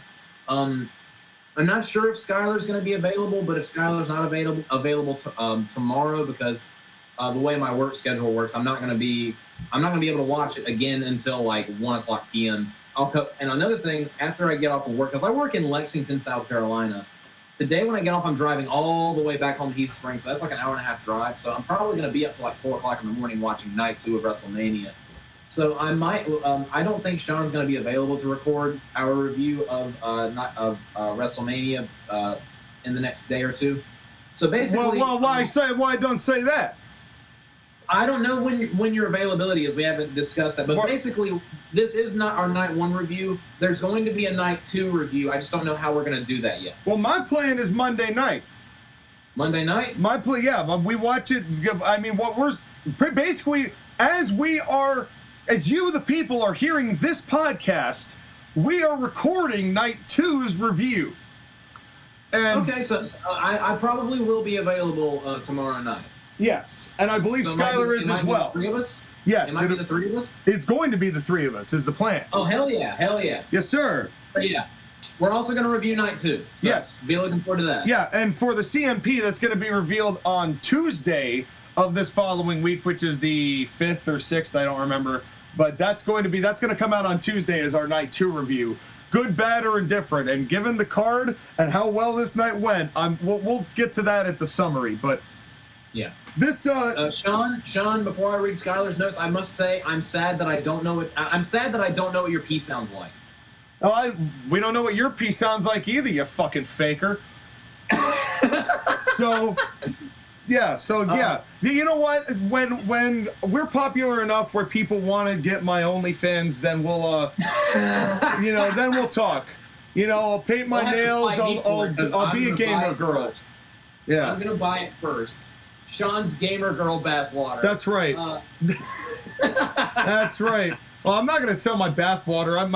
Unfortunately, the pipes in my house are in the wrong class of pipes, so like a bath puts a lot of strain on them. So if I did that, like, it would unfortunately probably cause the pipes to actually get like a pinprick leak and destroy a whole bunch of shit in the basement. And unfortunately, so no bath water for anyone else. But damn it.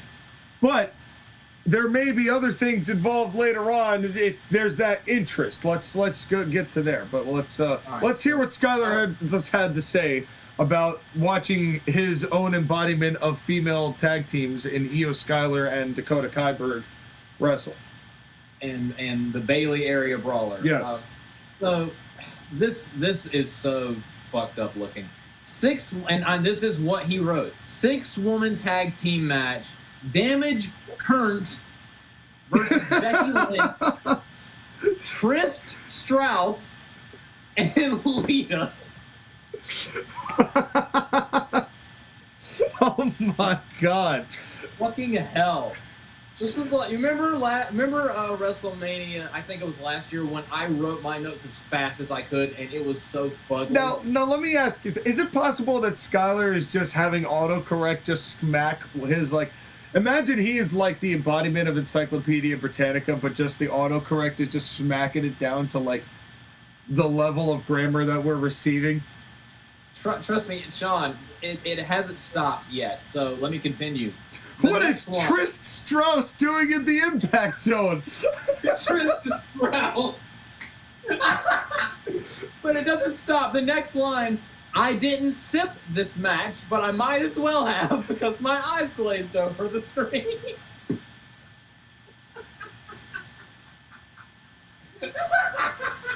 Oh, Skyler never changed. Skyler, stop drinking matches. It's weird. Well, I'm sure that there are plenty of simps out there who wanted a firm drink of this match, but let's not go there. Especially whenever Trish Stratus got tagged in. Well, I guess that's Trish Stratus. Chris. Ah, yes, yeah. Trish Stratus wins titles, yeah. No offense to the ladies in the ring. Oh, I'd be offended if I was a couple of these ladies who you just destroyed their names. But this match did not grab my attention. It didn't. Clearly, you don't even know who's in it based on the writing. I don't know who these people are. I don't know who Damage Kurt is, and I don't know who Trish Stratus is. It didn't help following the Paul Rollins match, but it was still a big meh for me. Bayley has been wasted since she returned, and what was supposed to be a stable to support her rise has only hindered her. True. Where is Jinder when she needs him? Yeah. Nobody hinders Jinder. Yeah. And also, I didn't know that Bayley liked to drink that much. You know, because he said Bayley's been wasted since she's returned. I mean, like, wow, that's yeah. How do you know that information, Sky? That's impressive. It's also not Dakota or Io's faults. It's not theirs faults, as this fair squarely on the Jesus Christ. as this fair squarely on the booker for not making me care, which sucks because so far I have been very supportive of Triple H and his team. Here they have dropped the ball. No period. Yeah. Becky Lynch is so stale, I kind of wise Seth Rollins knocked her up again so we don't have to see her Oh my freezer. God. Jesus Christ, Skyler. Wow. Becky's the man stitch. This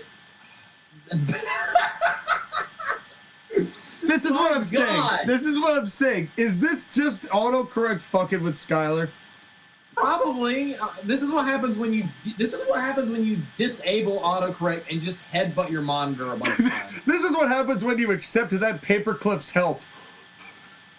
Is you get this. Becky the man's, I guess he's trying to say her stick is old hat and isn't exciting to me anymore. There are stitches in old hats. Yeah, so, even the intense moments between her and Bayley felt hollow in this match because there were better intense moments throughout the show. True. Lita and Trish, I didn't know Trish was in this match, are nostalgia pops, and I wish WWE would stop going back to them. But then the chat keeps calling, and they keep calling, and they keep answering. At least Trish's in-ring is still fantastic, and she earns her check. Lita, nah. I don't know. I disagree with that, but I understand. I do as well. Not a terrible match, but on that clearly was booked to get people on the card. Yeah, that word. I don't know if the word clearly should have been anywhere near these notes, but that was an adventure shot. Yeah, that was a ride. That was like the two towers of wrestling analysis. Jesus, that was like going to Carowinds and riding the Ricochet. Gollum literally led us into the cave of spiders in that match review, and somehow we're still alive. But in any case, go up next. Now we get a match I was very much looking forward to seeing what they were going to do with this. Rey Mysterio versus Dominik Mysterio. And let me tell you something. The only problem I had about this whole thing was Bad Bunny. Agreed. That's it. Everything else was square on perfect. Agreed. Including the silliness of the VTR of Dominik Mysterio being released from jail. That was so hilarious. Getting into the asylum vehicle, and then that asylum vehicle being how he gets released. And apparently in that vehicle he had time to change into his gear. Okay, real quick. This made me laugh because, again, it's Dominik showing how green he is. He could not get his hood off correctly, and then he couldn't take the mask off correctly. Yeah. He kept whiplashing his head back trying to get the hood to get off of him, but it just would not cooperate. Oh, it was so good. The whole thing was so good, but I have to ask you this question, Josh, again. We now know that Braun Breaker lost the NXT Championship to Carmelo Hayes, baby. Mm-hmm. Was the engine, the siren blaring for this a subliminal way of getting Scott Steiner on the brains of people who remember the holler if you hear me, so that on the Raw after WrestleMania, Braun Breaker debuts? Was this intentional subliminal foreshadowing? If Braun Breaker appears on Raw and you were right, I'm going to lose my fucking mind. Because it occurred to me here, they wouldn't have done the exact same siren without some level of that, because that vehicle wouldn't have given that siren.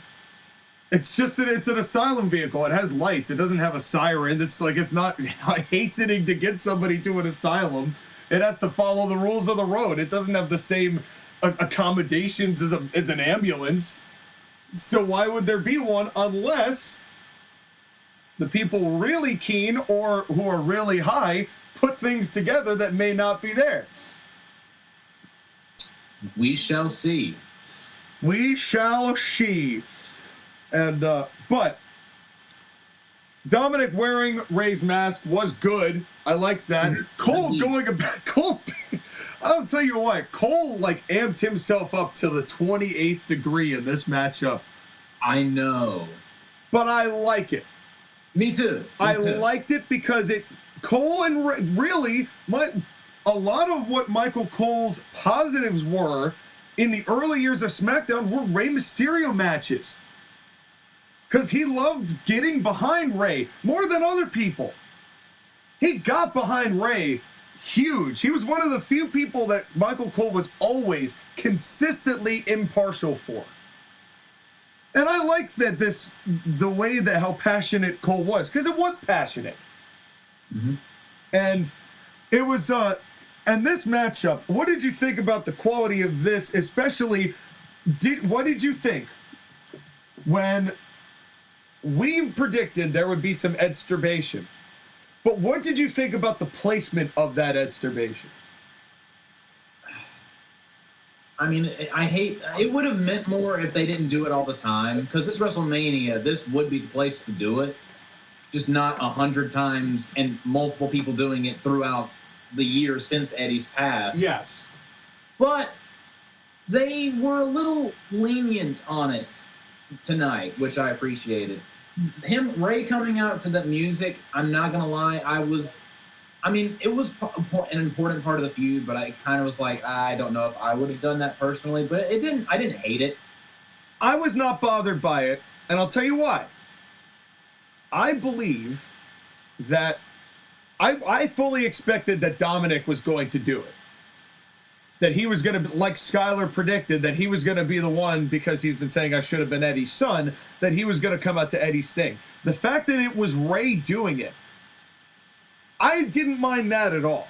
Rey and Snoop coming out together, it's like Snoop was just every damn where. Yeah. But I was with it. I was totally with it. And then they did the Cinnamon Toast Crunch thing, and they had another guy in a Cinnamon Toast Crunch emoji outfit. I'm like, what is with these guys? Was Jake Paul in that one? He could have been. We never found out. He went to go have a date with Milk. No, you know who was in it? It was Conan. Dude, that would be no, because that Cinnamon Toast Crunch would have had a cane with him. Yeah, and some tattoos. But it was but still, I didn't mind it because it came from an unexpected source. Yes. Because I was fine with it, and they switched back to Ray, but Ray wasn't really. You could tell that it was serious mode throughout him. He came down with a game face on. Mm-hmm. It wasn't just like smiling willy-nilly, and he was slapping hands, but in a lot of that, he was like, I don't want to do this, but I have to do this. Mm-hmm. And then,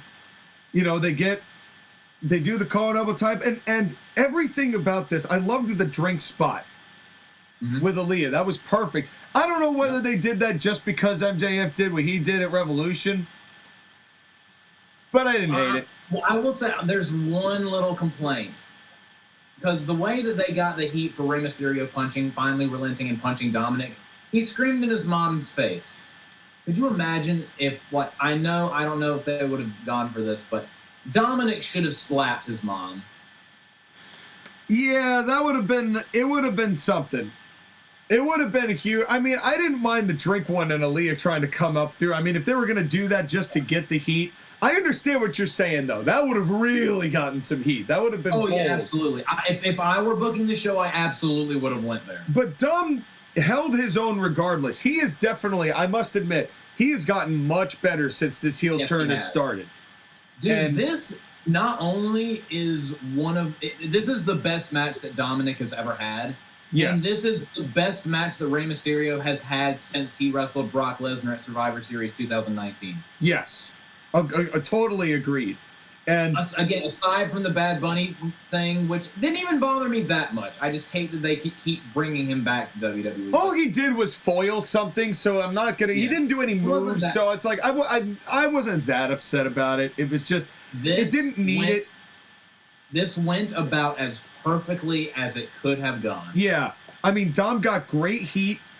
Kept it on. Started, kept talking smack. Kept being able. I did notice one of the experience things with Ray is as he was getting the advantage over Dominik at the beginning, when Ray went over to get the adulation of the crowd, he never took his eyes off Dominik the whole time, and that is veteran experience. I loved that, and then I'm skipping ahead a lot here because again I didn't have a lot to write because the stories told themselves.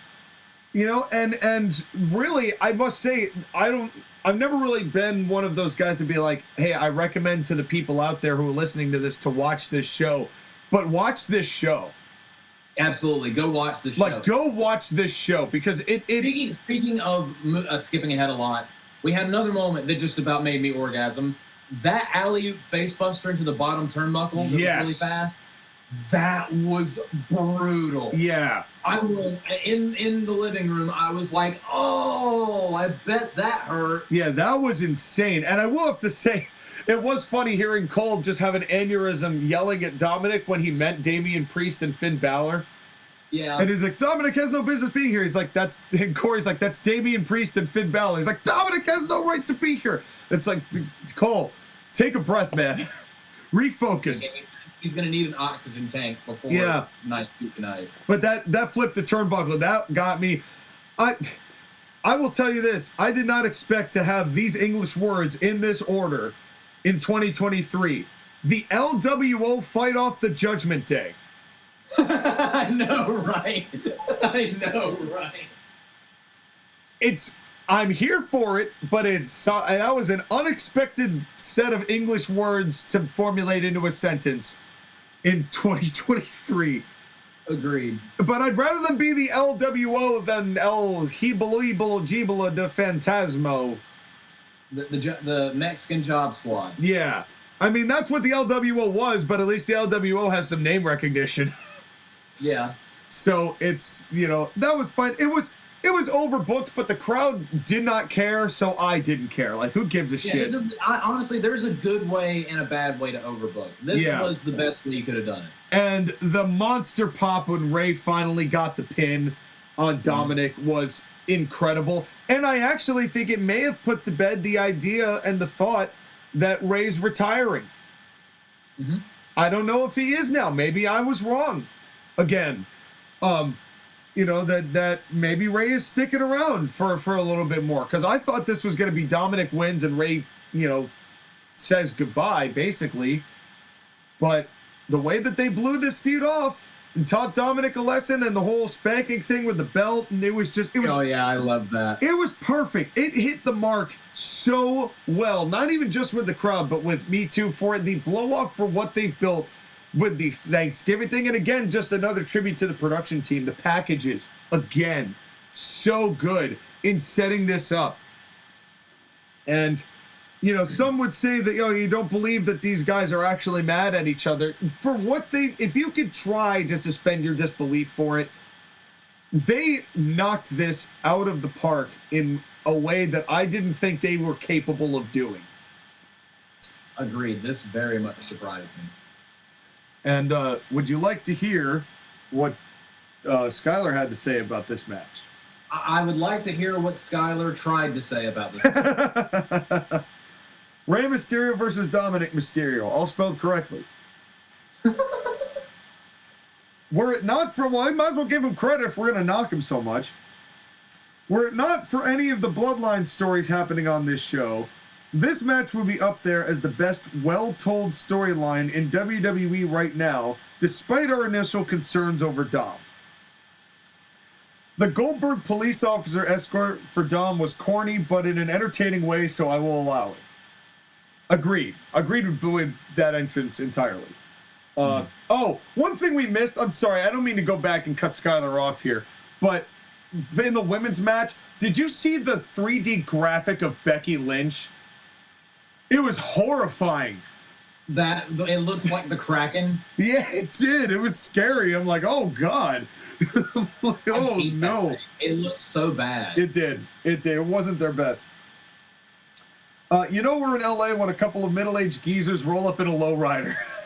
I want to take your word on that, Sky. Jesus. The only way it would be... He would know. Yes, he would. The only way it would be more California is if they smoked some weed on the way to the ring. And knowing Snoop, that wasn't out of the realm of possibility. You know Snoop Dogg was not sober during this show. Yeah, oh, would you be? I wasn't. With the same material, basically. But, yeah. While playing Viva La Raza is good, callback to Eddie. I don't mind Eddie mentions because at least he's part of the story. Part of me wanted Rey to have I'm Your Poppy to send more mind games to Dom. I understand that. That would have been good. I understand that. I absolutely would have done that. This match shows Dom's... Wait.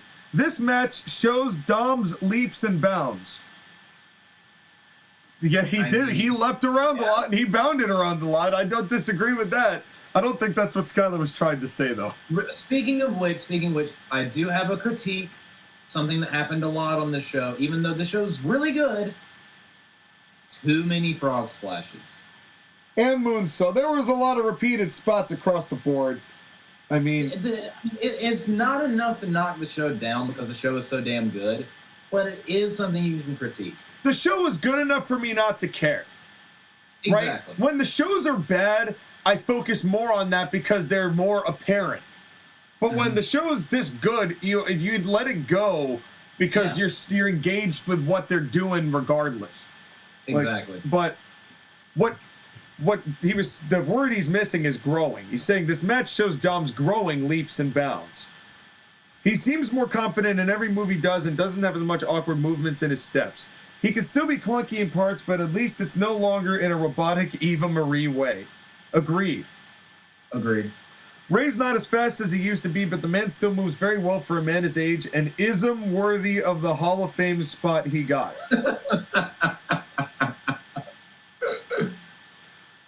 Doesn't Dom's mother slapping Dom mean he gets the DQ win? Did the ref see it? I think that he was distracted with Rey, wasn't he? I think it can be different when it's like a member of the audience. Oh, it's a member of the family. Yeah, exactly. Look, it's Finn Balor and Damian Priest. Why is Priest the only Judgment Day member not to get a match at Mania? I call that bullcrap. Well, yeah. And now the LWO comes in because, of course, they do. Ray getting the win is cool and has to be a sweet moment for him and his son. I'm glad Ray was able to last long enough to beat the crap out of his own flesh and blood. Yeah. Oh, fantastic. Now, on to the next match. And this match is a match. And it's a biggie. It's Rhea Ripley versus Charlotte for the Women's Championship for Smack of the Down. Your thoughts on this on the day of my daughter's wedding? I wasn't expecting that. Neither was my daughter. Hold on a second. I'm not saying it was me. I'm just saying. This match was fantastic. Honestly, between this, Seth Rollins and Logan Paul, and the Ray Dominik match in the main event, I can't pick my favorite match of the night. I legitimately go back and forth on all 4 matches. I can't pick one. This is another match of the year contender and one of the best women's matches this company's ever done. This was fantastic. And I know that you have a little bit of a complaint with how long it was. I don't care. It was great. It's not, well, it is the length. That is part of it. This match did go long. But, it's WrestleMania. It's the blow-off to WrestleMania. Like, what are you going to do? But, here's the thing. I believe that there was a middle section of this match that kind of got sloppy that could have been taken out, and it would have been airtight perfect. There was just a little chunk in the middle that was kind of but they rebounded really well to get to the final part of that match and kind of really played into how the crowd kind of turned both of them. Just because they loved Rhea and they hated Charlotte, and they played into that quite a bit. And that was something that I appreciated from them on the fly, and then they really did get people back into the whole thing. Charlotte Flair has had as many faces as she's had titles. When she walked out, I was like, who is that? And I said to myself multiple times, so tonight at WrestleMania, it's Rhea Ripley versus a mannequin. Now, JoshAgeddon, you're near your laptop, right? Yep. I want you to look up Ayla from Chrono Trigger. Oh, no. And tell me that is not what Charlotte looked like on this night. Ayla. Ayla. Ayla from Chrono Trigger, with the long hair and just the way that she was, some of the mannerisms and the facials. Yeah, I can see that. Charlotte Flair has transformed her face into Ayla. And not Ayla Sakura, that's Star Wars. No, but I do have to say that God forbid it never happens anytime soon, but when she passes, they're going to have to cut up her face so that birds don't die.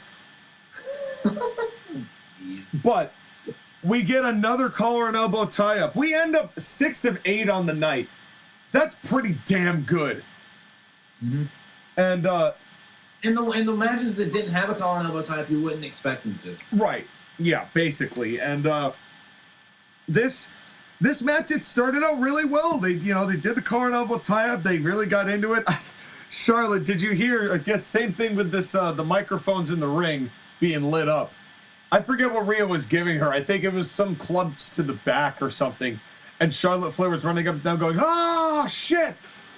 I did hear that. And then she gets hit again and goes, "Oh, shit!" I loved that. That made me laugh. I did hear that. Yeah, it cracked me up. And but they work this match. They do a good pace. Charlotte gets the advantage. Then they get, quote unquote, an inside crater, because it wasn't an inside cradle. There was nothing cradle about it. Yeah. But this is where it started to get wicked sloppy, including the moonsault that Charlotte did, the first one. which was kind of hit, but kind of didn't. And then it went long. She did outside the ring was better. Yeah, and that was the CIW certified 30%. And I honestly didn't mind it because she got more of her left arm into Rhea than she normally does. Yeah, at this point, we need to call it not a moonsault, but instead like a moonsault clothesline. Yeah, exactly. Which I think is cool as a move. If somebody did it right and really was able to get it devastating, it could be a finish. It's an inverted buckshot lariat. Yeah. and she still does it better than Paige.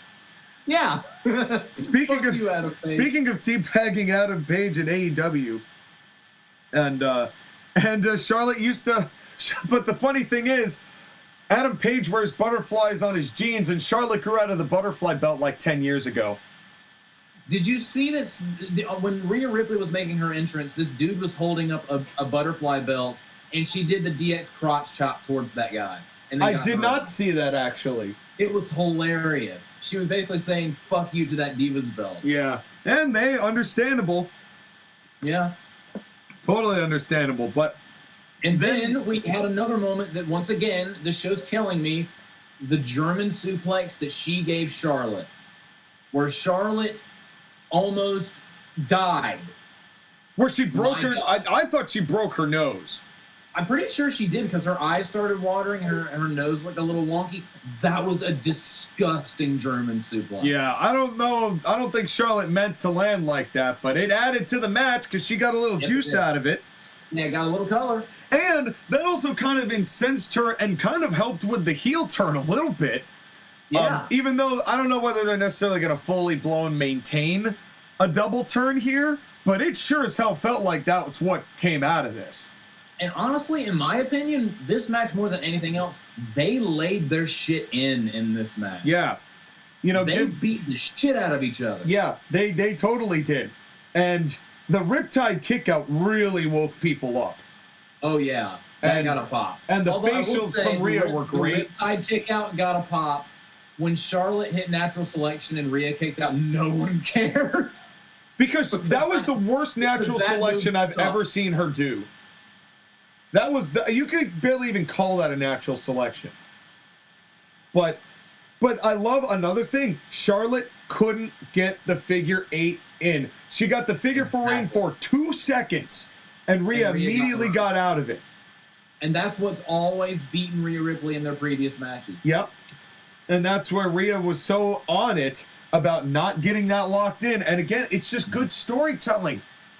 Mm-hmm. This is what wrestlers are capable of doing if you let them.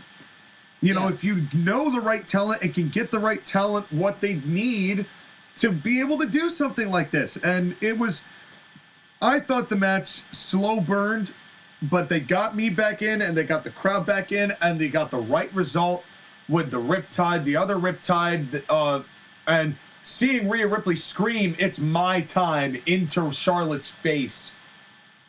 And then gets her for the second rope Riptide. Oh, that was mwah. That was beautiful.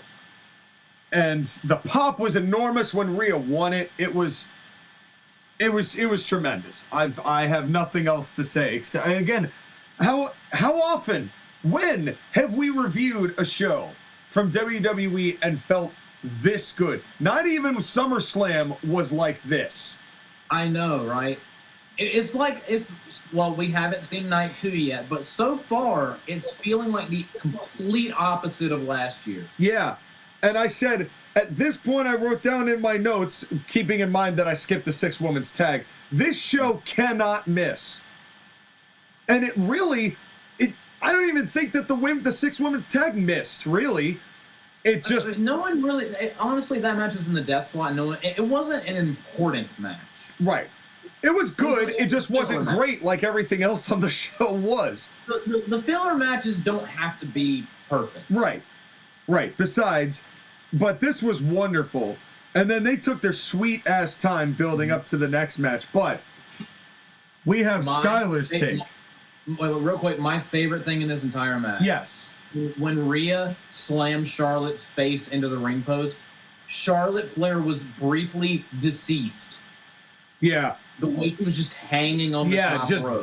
Just dead. I loved that sell. That was so great. And I was like, it's going to be a top rope riptide, 1, 2, 3. And then it was, and it was perfect. And the crowd went insane for Rhea Ripley. Yeah, they were on their feet. They were so on their feet. It was so satisfying. And they just...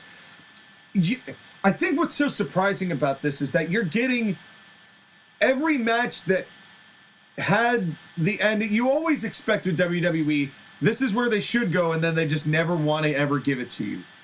We were given the right finish with the right ending of, every match, basically, was exactly the way it should have been for exactly what they've been building towards. WWE has been incapable of that for over a decade. Yeah. So it's just, it's a little weird. staggering, folks. Yeah, I'm not used to this at all. But what did Skyler have to say? All right, so Charlotte Flair, and also I just made a decision while we were talking about this. I was gonna make this review and night 2 separate videos. You know what? Screw it. We're gonna finish this review. You're gonna post this whenever you post this, and we're gonna do the night 2 review tomorrow. I'm just gonna cram all of it together. Fuck it, 1 5-hour-long video, and on like Tuesday or whatever. All right. It's gonna be all of WrestleMania. All right. That's right. So you're getting a big beef. You're getting a big beef review from TAW. Absolutely. If there's one thing about TAW Gaming, we always give you some beef. Yeah. So Charlotte Flair versus Rhea Ripley, SmackDown Women's Championship. This match is one of the Match of the Year contenders and Match of the Night contenders and Match of the Year. Sean may bitch about this, but he is just jealous that he can't go as long in the sack as much as these girls went in the ring. I feel like that was uncalled for. Well, I know what it's like. Damn. Oh my God. You want to go with uncalled for? I just wait till you hear this next line, Sean. Yeah. Jesus Christ, Rhea Ripley is so how. Amazing. Instead of hot, how. Yeah, so he says, Sean can't last as much as Rhea Ripley. Immediate next sentence. Let me incorrectly grammatically simp. Yeah. Good job, Sky. You simply couldn't have done that worse. Yeah, well, you say that. Oh my God. And my microphone just fell over. Give me a second. All right. Go ahead. Okay, Jesus Christ, Rhea Ripley is so how, and also a fantastic wrestler. It's too bad that Toni Storm isn't here because her, Rhea Ripley, Bianca Belair, and Raquel Rodriguez should be the next gen of women's wrestlers. I do agree with that. Yes. Too bad Tony is too busy rotting away in AEW. Too bad he also grouped that into a bullet point based on Rhea Ripley's looks. True. I mean, how? The question is, how could you do this? Charlotte's face looks like a melting wax statue that is being frozen in a lame attempt to save money. Hey, Florida's got to have wax museums too, man. It's like, what? Not wrong. This match is hard-hitting as fuck as Rhea Ripley and Charlotte Flair do their best to pound the crap out of each other. Hey, now. Every move they threw tonight was hard. Hey, now. Each and every punch and suplex these ladies do is hard. Hey, now. You're an all-star. Get your game up. Get your Skyler on. That German where Charlotte landed right on her face and started bleeding from a cut on her nose was especially tough. I'm not super happy about finisher kickouts, but at least when wrestlers do kick out of them, they go to an upgraded move for the next one. The top rope riptide was especially brutal and was the perfect capper. Rhea Ripley is the right choice to be champion and cements herself as a star. While she has won the title before and won at Mania before, this was her true coming out party, and man, is it good watching her beat the top dog in WWE. I agree with that. Yes, I also agree with that. And very, very good. Very good. Do a very good job. Very good. Very nice. Yes. Very spicy. But speaking of very nice and spicy, up next. Then we had to cool down here. That's the thing. Now, it's funny. I went to make a bathroom break, not dissimilar to the one I took in the middle of this podcast. So I missed the first part of this, and I came back. So I don't know what Miz said and what Snoop said before Pat McAfee came down. What they said was not important. It was the Miz being the Miz, and was like, I wish I had a match at WrestleMania, and Snoop Dogg was like, well, we can do that. And then Pat came out. Michael Cole had another orgasm. The amount of orgasms on this show is ridiculous. Someone's getting pregnant. Tiny balls. Tiny balls. I do have to say, I do love that as Miz's gimmick. Being insecure about his balls is just one of the funniest things. And having all these celebrities tell Miz that he's just a tiny ball, like, celebrity is just... that. I will say, that is funny. That is really funny to me. My favorite part of this whole thing was Corey Graves. Corey Graves' hatred of Pat McAfee is so hilarious. He's just so exhausted with him and just exasperated. He was like, I quit. I whoever's making, I just want to leave. And it was just hilarious. And there was nothing really to this. It was just a cool down match. It went 3 minutes. It was better than the Vince match. I'll give you credit for that. Yeah. Pat McAfee, I would rather see Pat McAfee and the Miz have a 3-minute match any day of the week. But I did have to say Snoop made me laugh because he's like, all right, well, I'm a host, so I'm going to make this match. And then, like, as he's walking out, he's like, I ain't getting involved. All I do is rap. I'm not even taking a part of this. Like, hey, rap, open these ropes for me. Yeah, he just cracked me up. And then he went down, he did the bottom rope. Oh, it cracked me up. Oh, it was so good. He's 6'4" and he's using the bottom rope to leave. Oh, it just cracked me the hell up. And then Pat McAfee does the punt and win. And the punt he gave the Miz looked brutal. Yeah, it was. And it's and then I have to say Corey Graves got a really great line in right as we faded to black. And I have to say Pat McAfee got helped by George Kittle, who's a tight end for the San Francisco 49ers, which is Sky's football team. So that was a nice little piece of homage to Sky. Triple H saying thank you for being a fan and for letting me take some of your shit. And it was, I didn't love it, but this was kind of a joke to begin with anyway. This was meant to cool people down in between them doing this and the main event. So what was the Corey Graves line? The Corey Graves line as they faded to black was, as Pat and Kittle were leaving, was they've got a total combined IQ of their shoe size. I'm like, that's pretty good. That felt very Gary Lawler. Yeah, that's a pretty good line. So it's that did make me laugh. And then we get another tremendous package. But would you like to hear what Sky has to say about that tremendous package? Yes, tell me all about what Skyler thought about that tremendous package. It's actually the match before the tremendous package, but cool down segment that allowed the fans to recover from the main event. As dumb as it was, it's cool to see Pat again in WWE. Seeing George Kittle in LA getting a pop is a little weird because they're rivals with the Los Angeles Rams. I'll take your word for it. Yeah, I know. And but I'm not going to hate. That's it. That's all I said. And that's all there was, really. And it was fine. It was a nice little carryover deal. But I had no issue with this. But up next, ladies and gentlemen, we have our main event.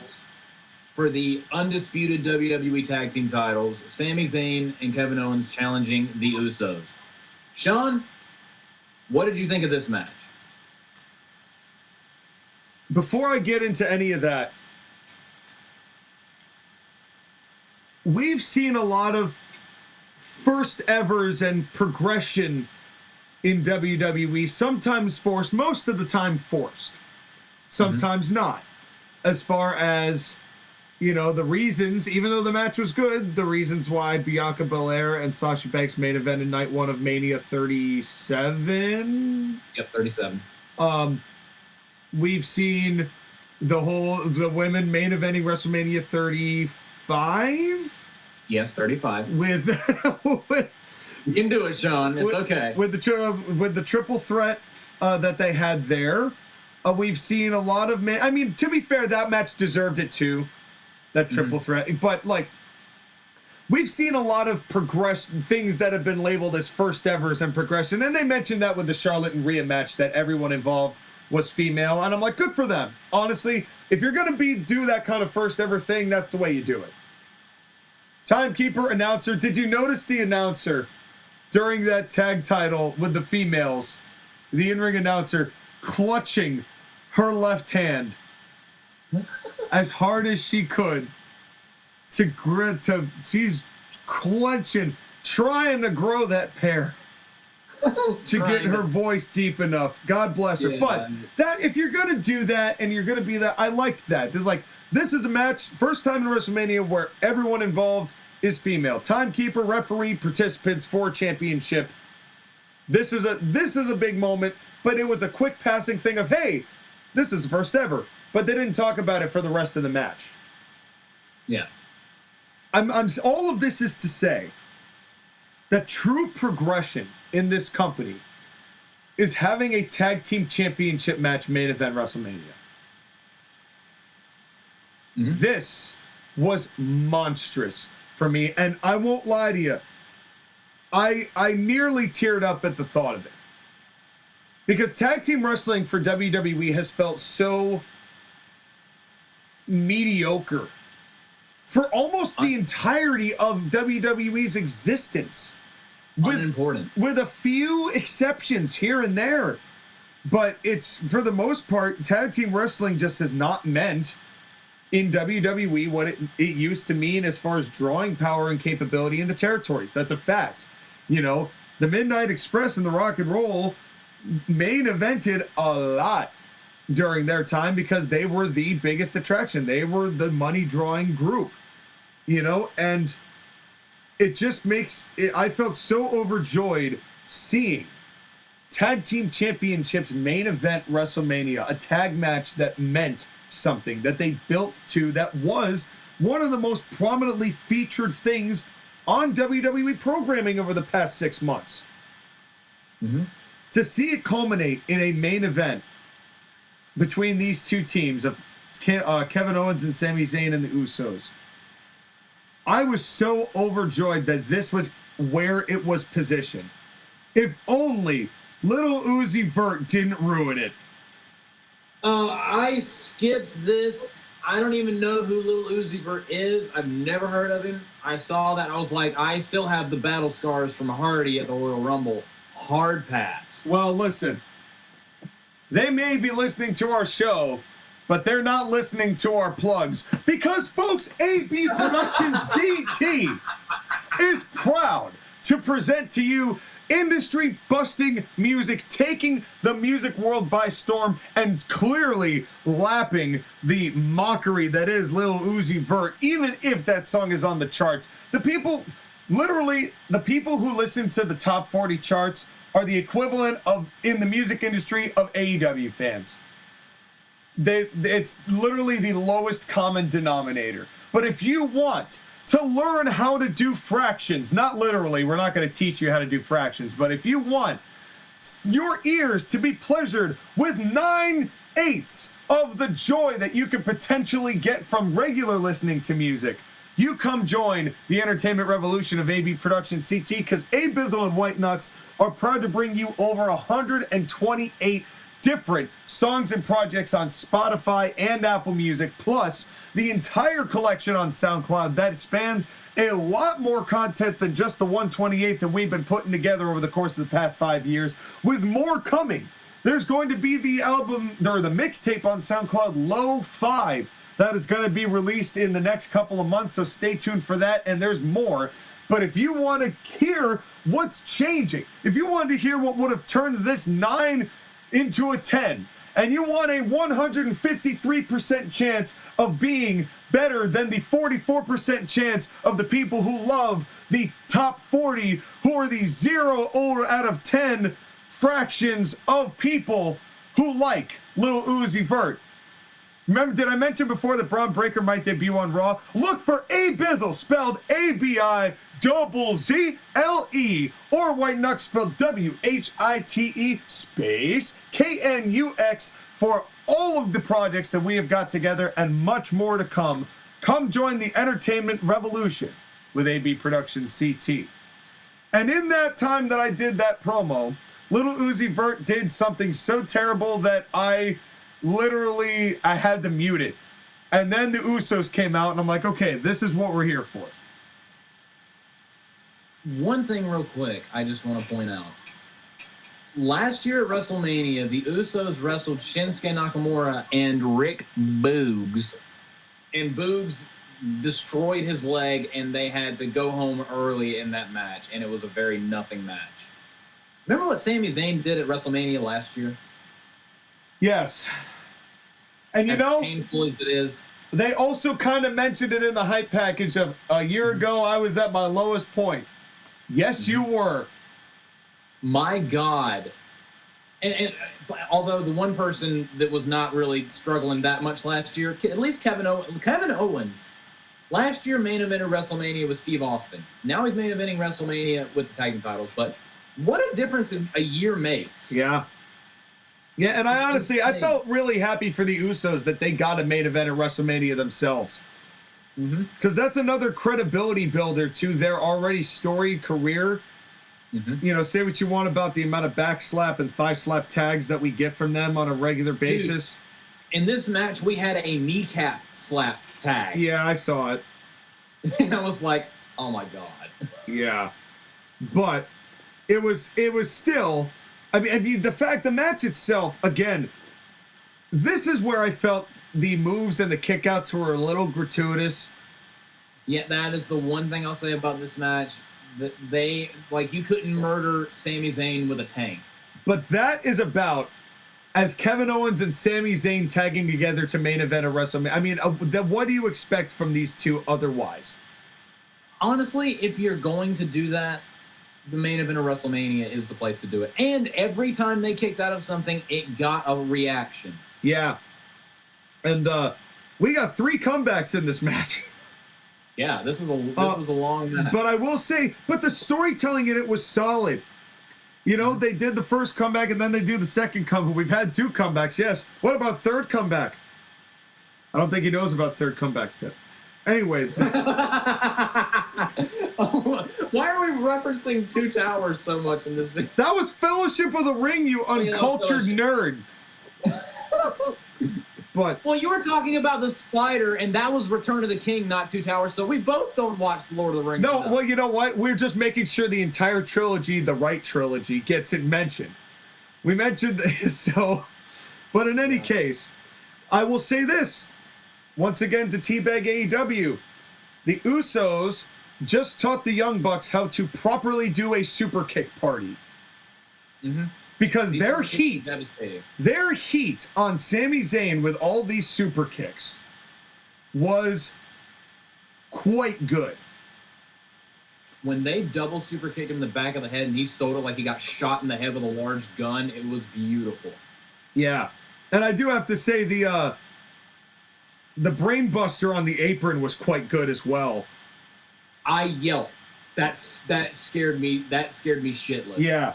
And then Sami did a great Uso splash onto, Jay or Jimmy, I think. And then this was early on.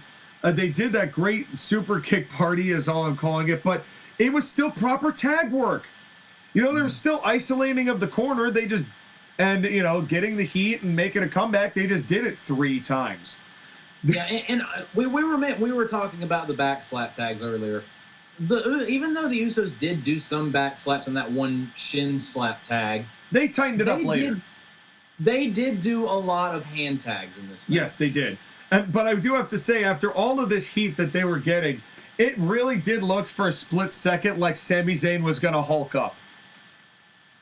Oh, were you waiting for it? I was half expecting that Sami was going to Hulk up, which would have been, I mean, not in the literal sense, but his version of it.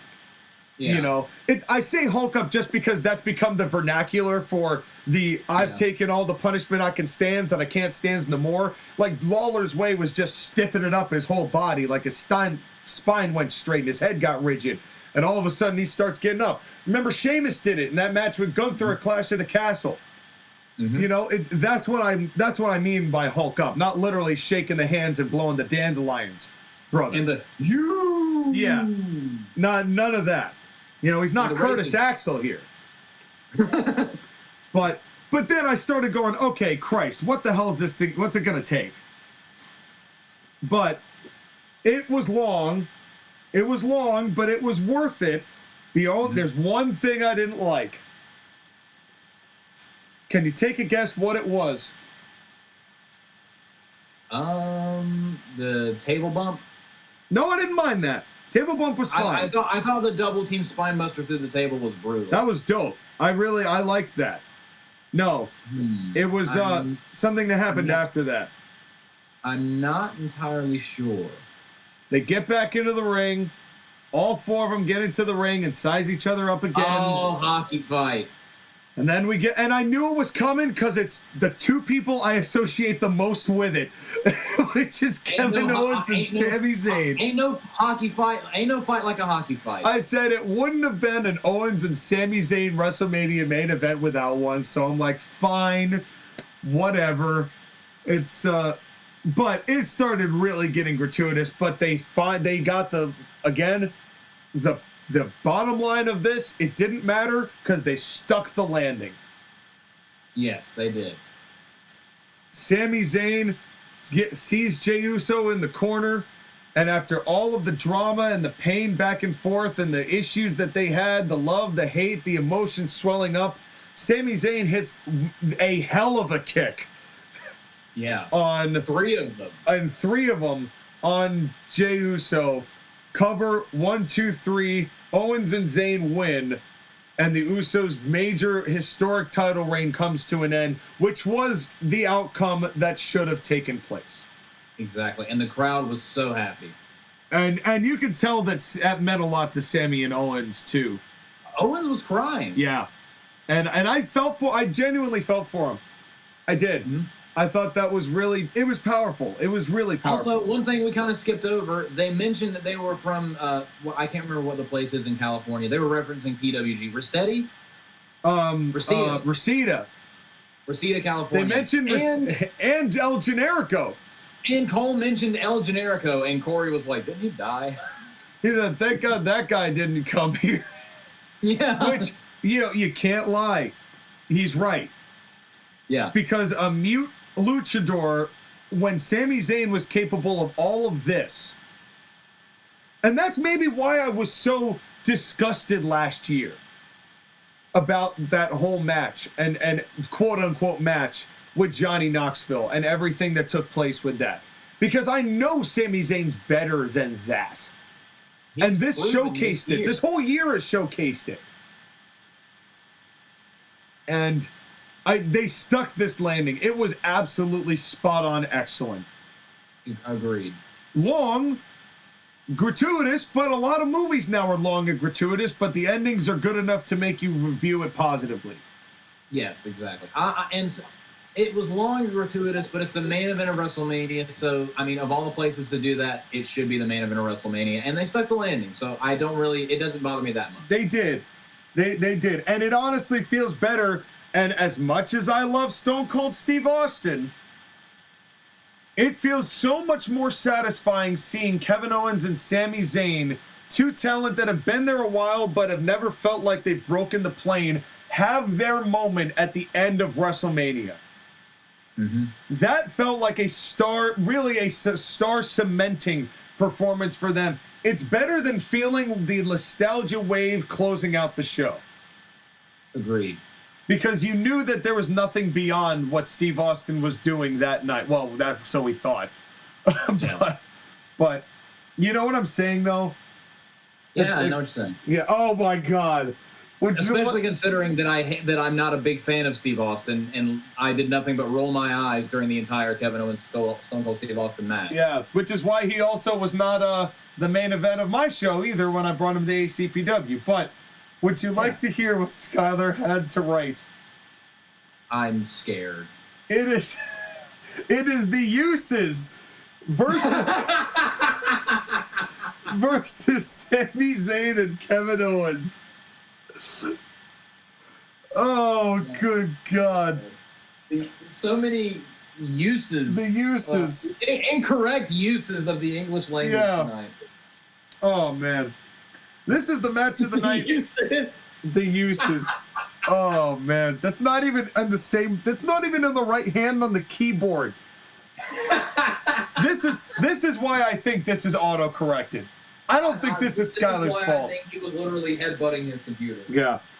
This is the match of the night / match of the year contender that will be based on a story.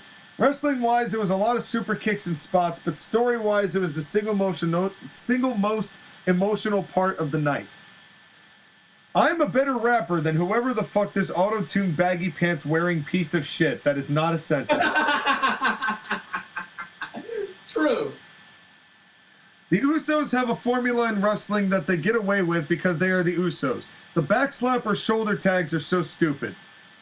The Usos were impressive in this match, especially Jay and his facials all night, definitely. I'm glad main event Jey Uso also got his moment. And there's talking a lot we call Jimmy main event Jimmy Uso. Yeah, he deserved it too. You know, he hasn't necessarily been the one who's broken out the most personality-wise from everyone in the bloodline, but he still held his own. Sami Zayn and Kevin Owens were perfect in that match, selling the pain and desperation. The sells they were doing sold how uncomfortable a match this was, and everything was gruesome and disgusting.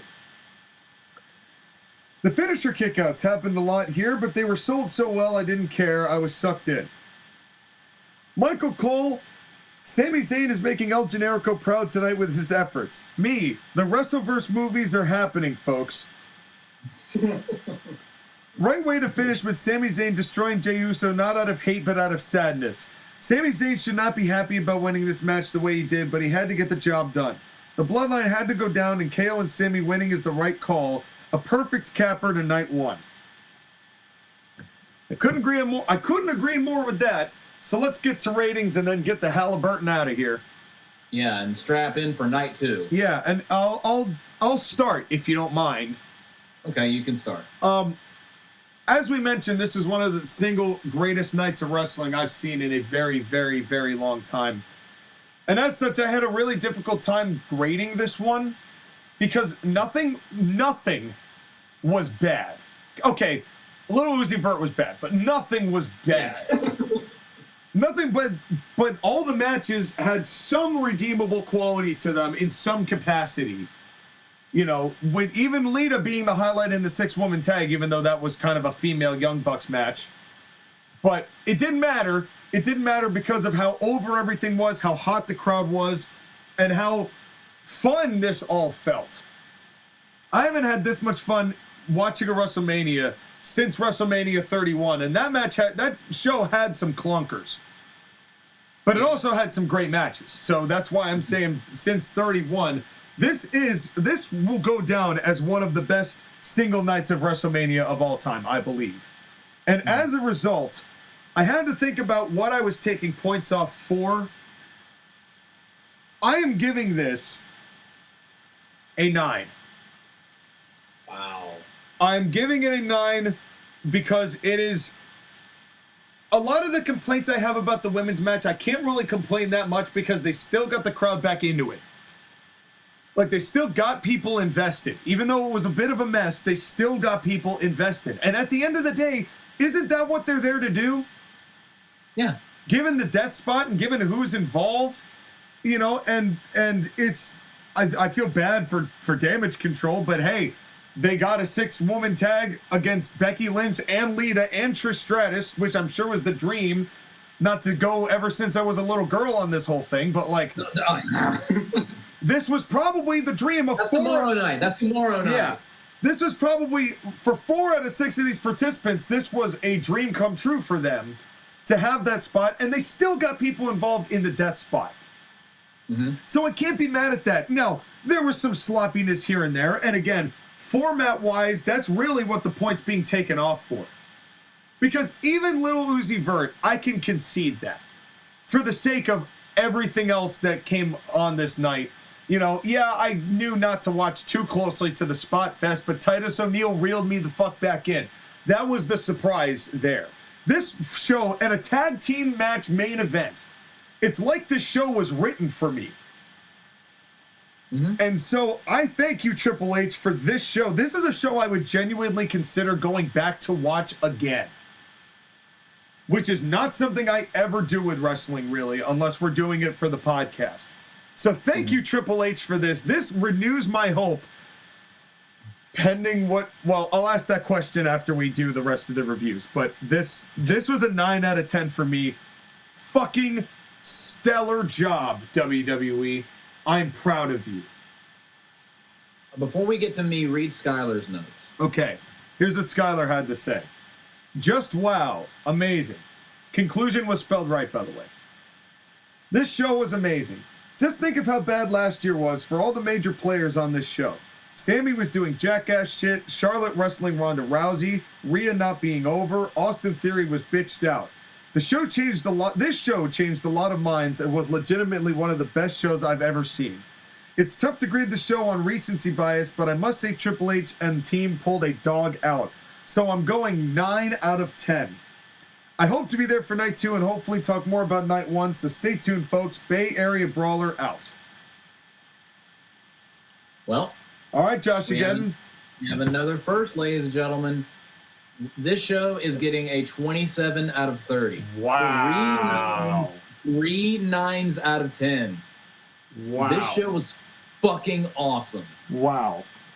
Like, even the stuff that, like I don't like Kevin Hart. I don't like The Miz. I don't care about Snoop Dogg. I don't care about the celebrity shit. Right. That I can put that out of my mind. That doesn't matter. That's very trivial in the grand scheme of things. Every match, even the 6-woman tag, which was okay, it wasn't awful. Nothing was awful. There were 4 potential match of the year contenders on this show. Yeah. AEW wishes it could be as good as this show. There were multiple jaw-dropping, orgasmic moments on this show. This felt like a WrestleMania. It did. I loved this show. This was so damn good. And pending night 2, I might buy this show on DVD, and I haven't done that in a long-ass time. I wouldn't even blame you. Honestly, if they close the show with Seth Rollins and Logan Paul, fucking perfect, whatever. If they close the show with Rhea and Dom, I wouldn't have cared. If they close the show with Charlotte and Rhea, I wouldn't have cared. I'm glad that they are making the tag team titles mean something now. Oh yeah. I'm not as into tag team wrestling as you are, Sean, but tag team wrestling still is an important part of wrestling. Oh, 100%. And I'm proud of WWE with not going with what would have been pandering. It still was a fantastic match, but it would have been pandering to put Charlotte and Rhea first, even though Rhea did win the Rumble. But the most important story went last. The crux of the entire show, the bloodline, they realized what they had, and they went with that. And I am proud of them for that.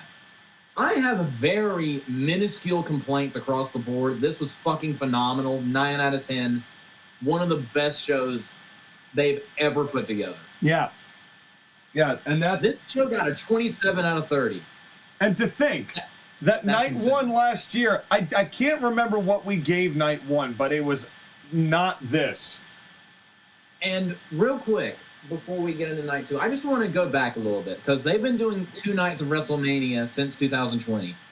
I don't really remember which one we thought was better at WrestleMania 36 because we don't really count that one because that was during COVID, so it's really hard to grade that one. I didn't even grade that entire I'm pretty show. sure our night 1 was better than night 2, pretty much across the board. So, and then after that, WrestleMania 37, night 1 was very good. Yes. WrestleMania 37 night 1 was very good, although it did have a lot of help from this was the first time we've had, an audience in a while. And Titus O'Neil. And it was a great show. Night 2, I thought was okay, and you and Skyler kind of hated, except for the main event of night 2. Yeah. Which was the triple threat, right? That was the Edge, Bryan, that was Roman, Reigns. Daniel, Bryan, and Edge. Right. So yeah, again, night 1 was better than night 2. Last year, you two thought night 1 was okay. I hated night 2, and night 2 was the most offensive thing I've ever laid eyes on. Night 2 got a 0 out of 30. Night 2 last year got a 0 out of 30, and it was sad. And 364 days later, we're giving WrestleMania Night 1 a 27 out of 30. It's insane. It is insane. That is Twilight Zone as all hell. But here's my question to you, Josh. The reason why I went back into all of this, the previous Manias, can they buck the trend? Can Night 2 be as good or better than Night 1? Now, folks, you already know the answer to this. I don't know if that is the case. I doubt that it will be better than Night 1. But what I want is for it to be close. If Night 2 is close to as good as Night 1, then this will be one of the best Manias ever. That's all I want, is for Night 2 to be close. Yes. And honestly, even if it's not, I don't mind just watching Night 1 and not caring about the rest. I think they're going to be... I think it's going to be a little bit more of a mixed bag, if I were to guess. I also think that in the... I partially suspect that what we are getting is... We saw Triple H's booking on Saturday. But with Brock Lesnar and Omos and a 4-women's tag team showcase and Bianca Belair and Asuka and a Hell in a Cell match with Edge and Balor and a Roman Reigns match, I get the suspicion that a mustachioed McMahon might be booking that half of the show, and which would honestly pretty much track for the same way that it's been the past decade of Triple H absolutely crushing the Saturday before Vince gives us a heaping turd of shit. That's been the MO since the NXT takeover days. I know, right? Night 2, just be at least... if Night 2 is at least a 6 out of 10, I'll be happy. Yeah. Truthfully, so will I. But folks, we can't believe it, but now we've been going on for so long, it's time to take our first commercial break. JoshAgeddon, you've been here, and I've been here, and Grammer Notes Skyler's been horror, and we will... He's been hurry. Yes, that's right. And we're going to go tag out with the Usos, and and we will see you folks tomorrow for Night 2 review based on the air date of this. Thank you very much for watching, and we will be right back right after this short break-a-rooney.